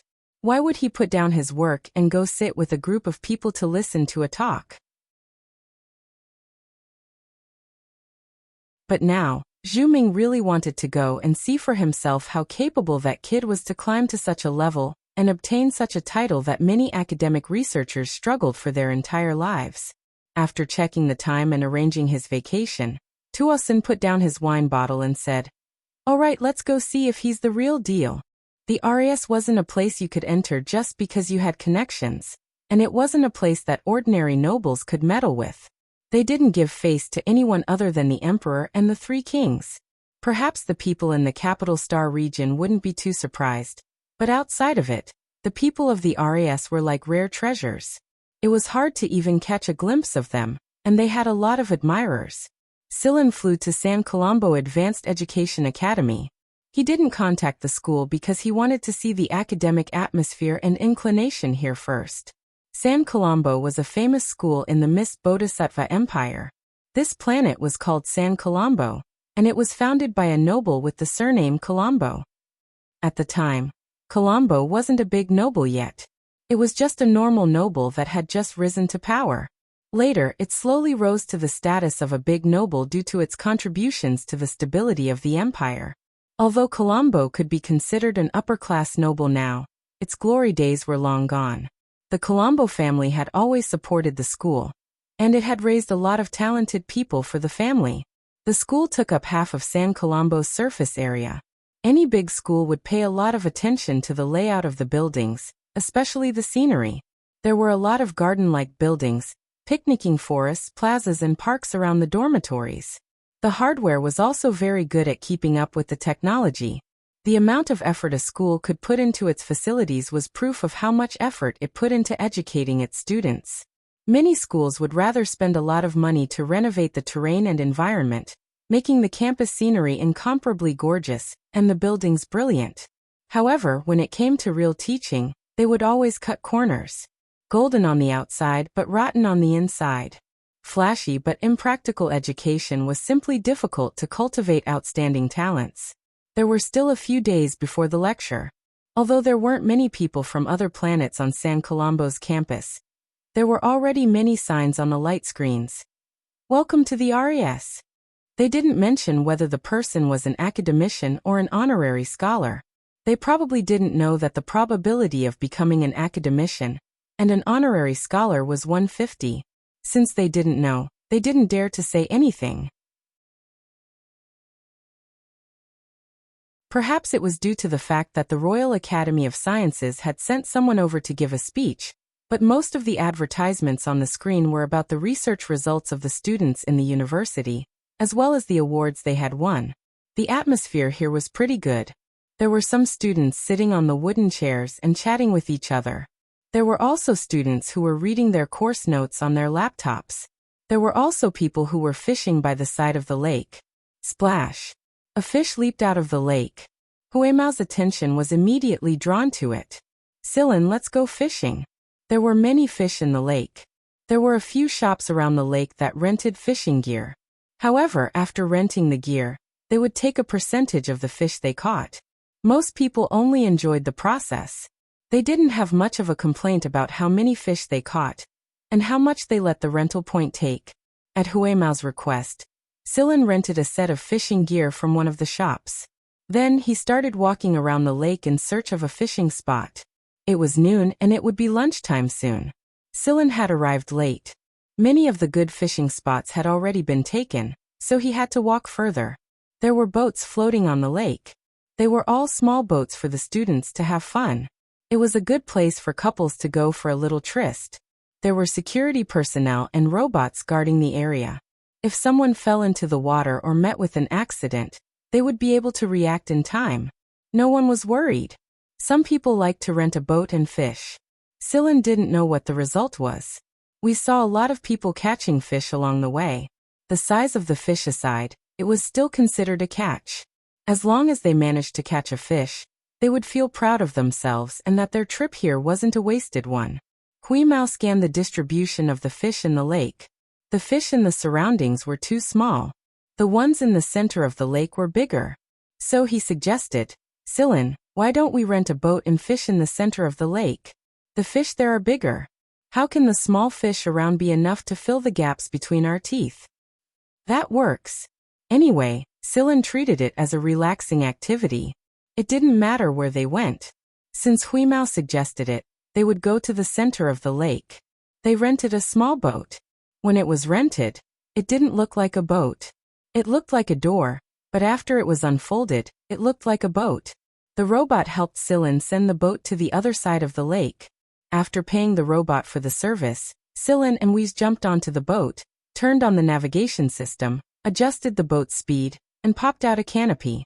While he was at it, he unfolded 2 folding chairs and sat there, staring leisurely at the lake. Fishing trained patience, but Huimao obviously wasn't patient when it came to fishing. The fishing gear was too troublesome. After playing for a while, he jumped into the lake to catch fish. He even chased the fish living at the bottom of the lake up, causing people to appear around him with nets to catch the fish. Not far away, a few boats carrying students also let out cries of surprise. The boat moved automatically, and Silin got closer and closer to them. When he got closer, some students greeted Silin. Silin just smiled and responded. It seemed that they treated him as a student here. You're tuning in to the Li Mei's Wuxia Whispers YouTube channel. We're so grateful for your support, and don't forget to subscribe to join us on this incredible journey through captivating stories. Your generosity through donations truly makes a world of difference, as it's the primary source of revenue that allows me to expand and enhance this channel for you. Thank you from the bottom of my heart for being a part of this adventure.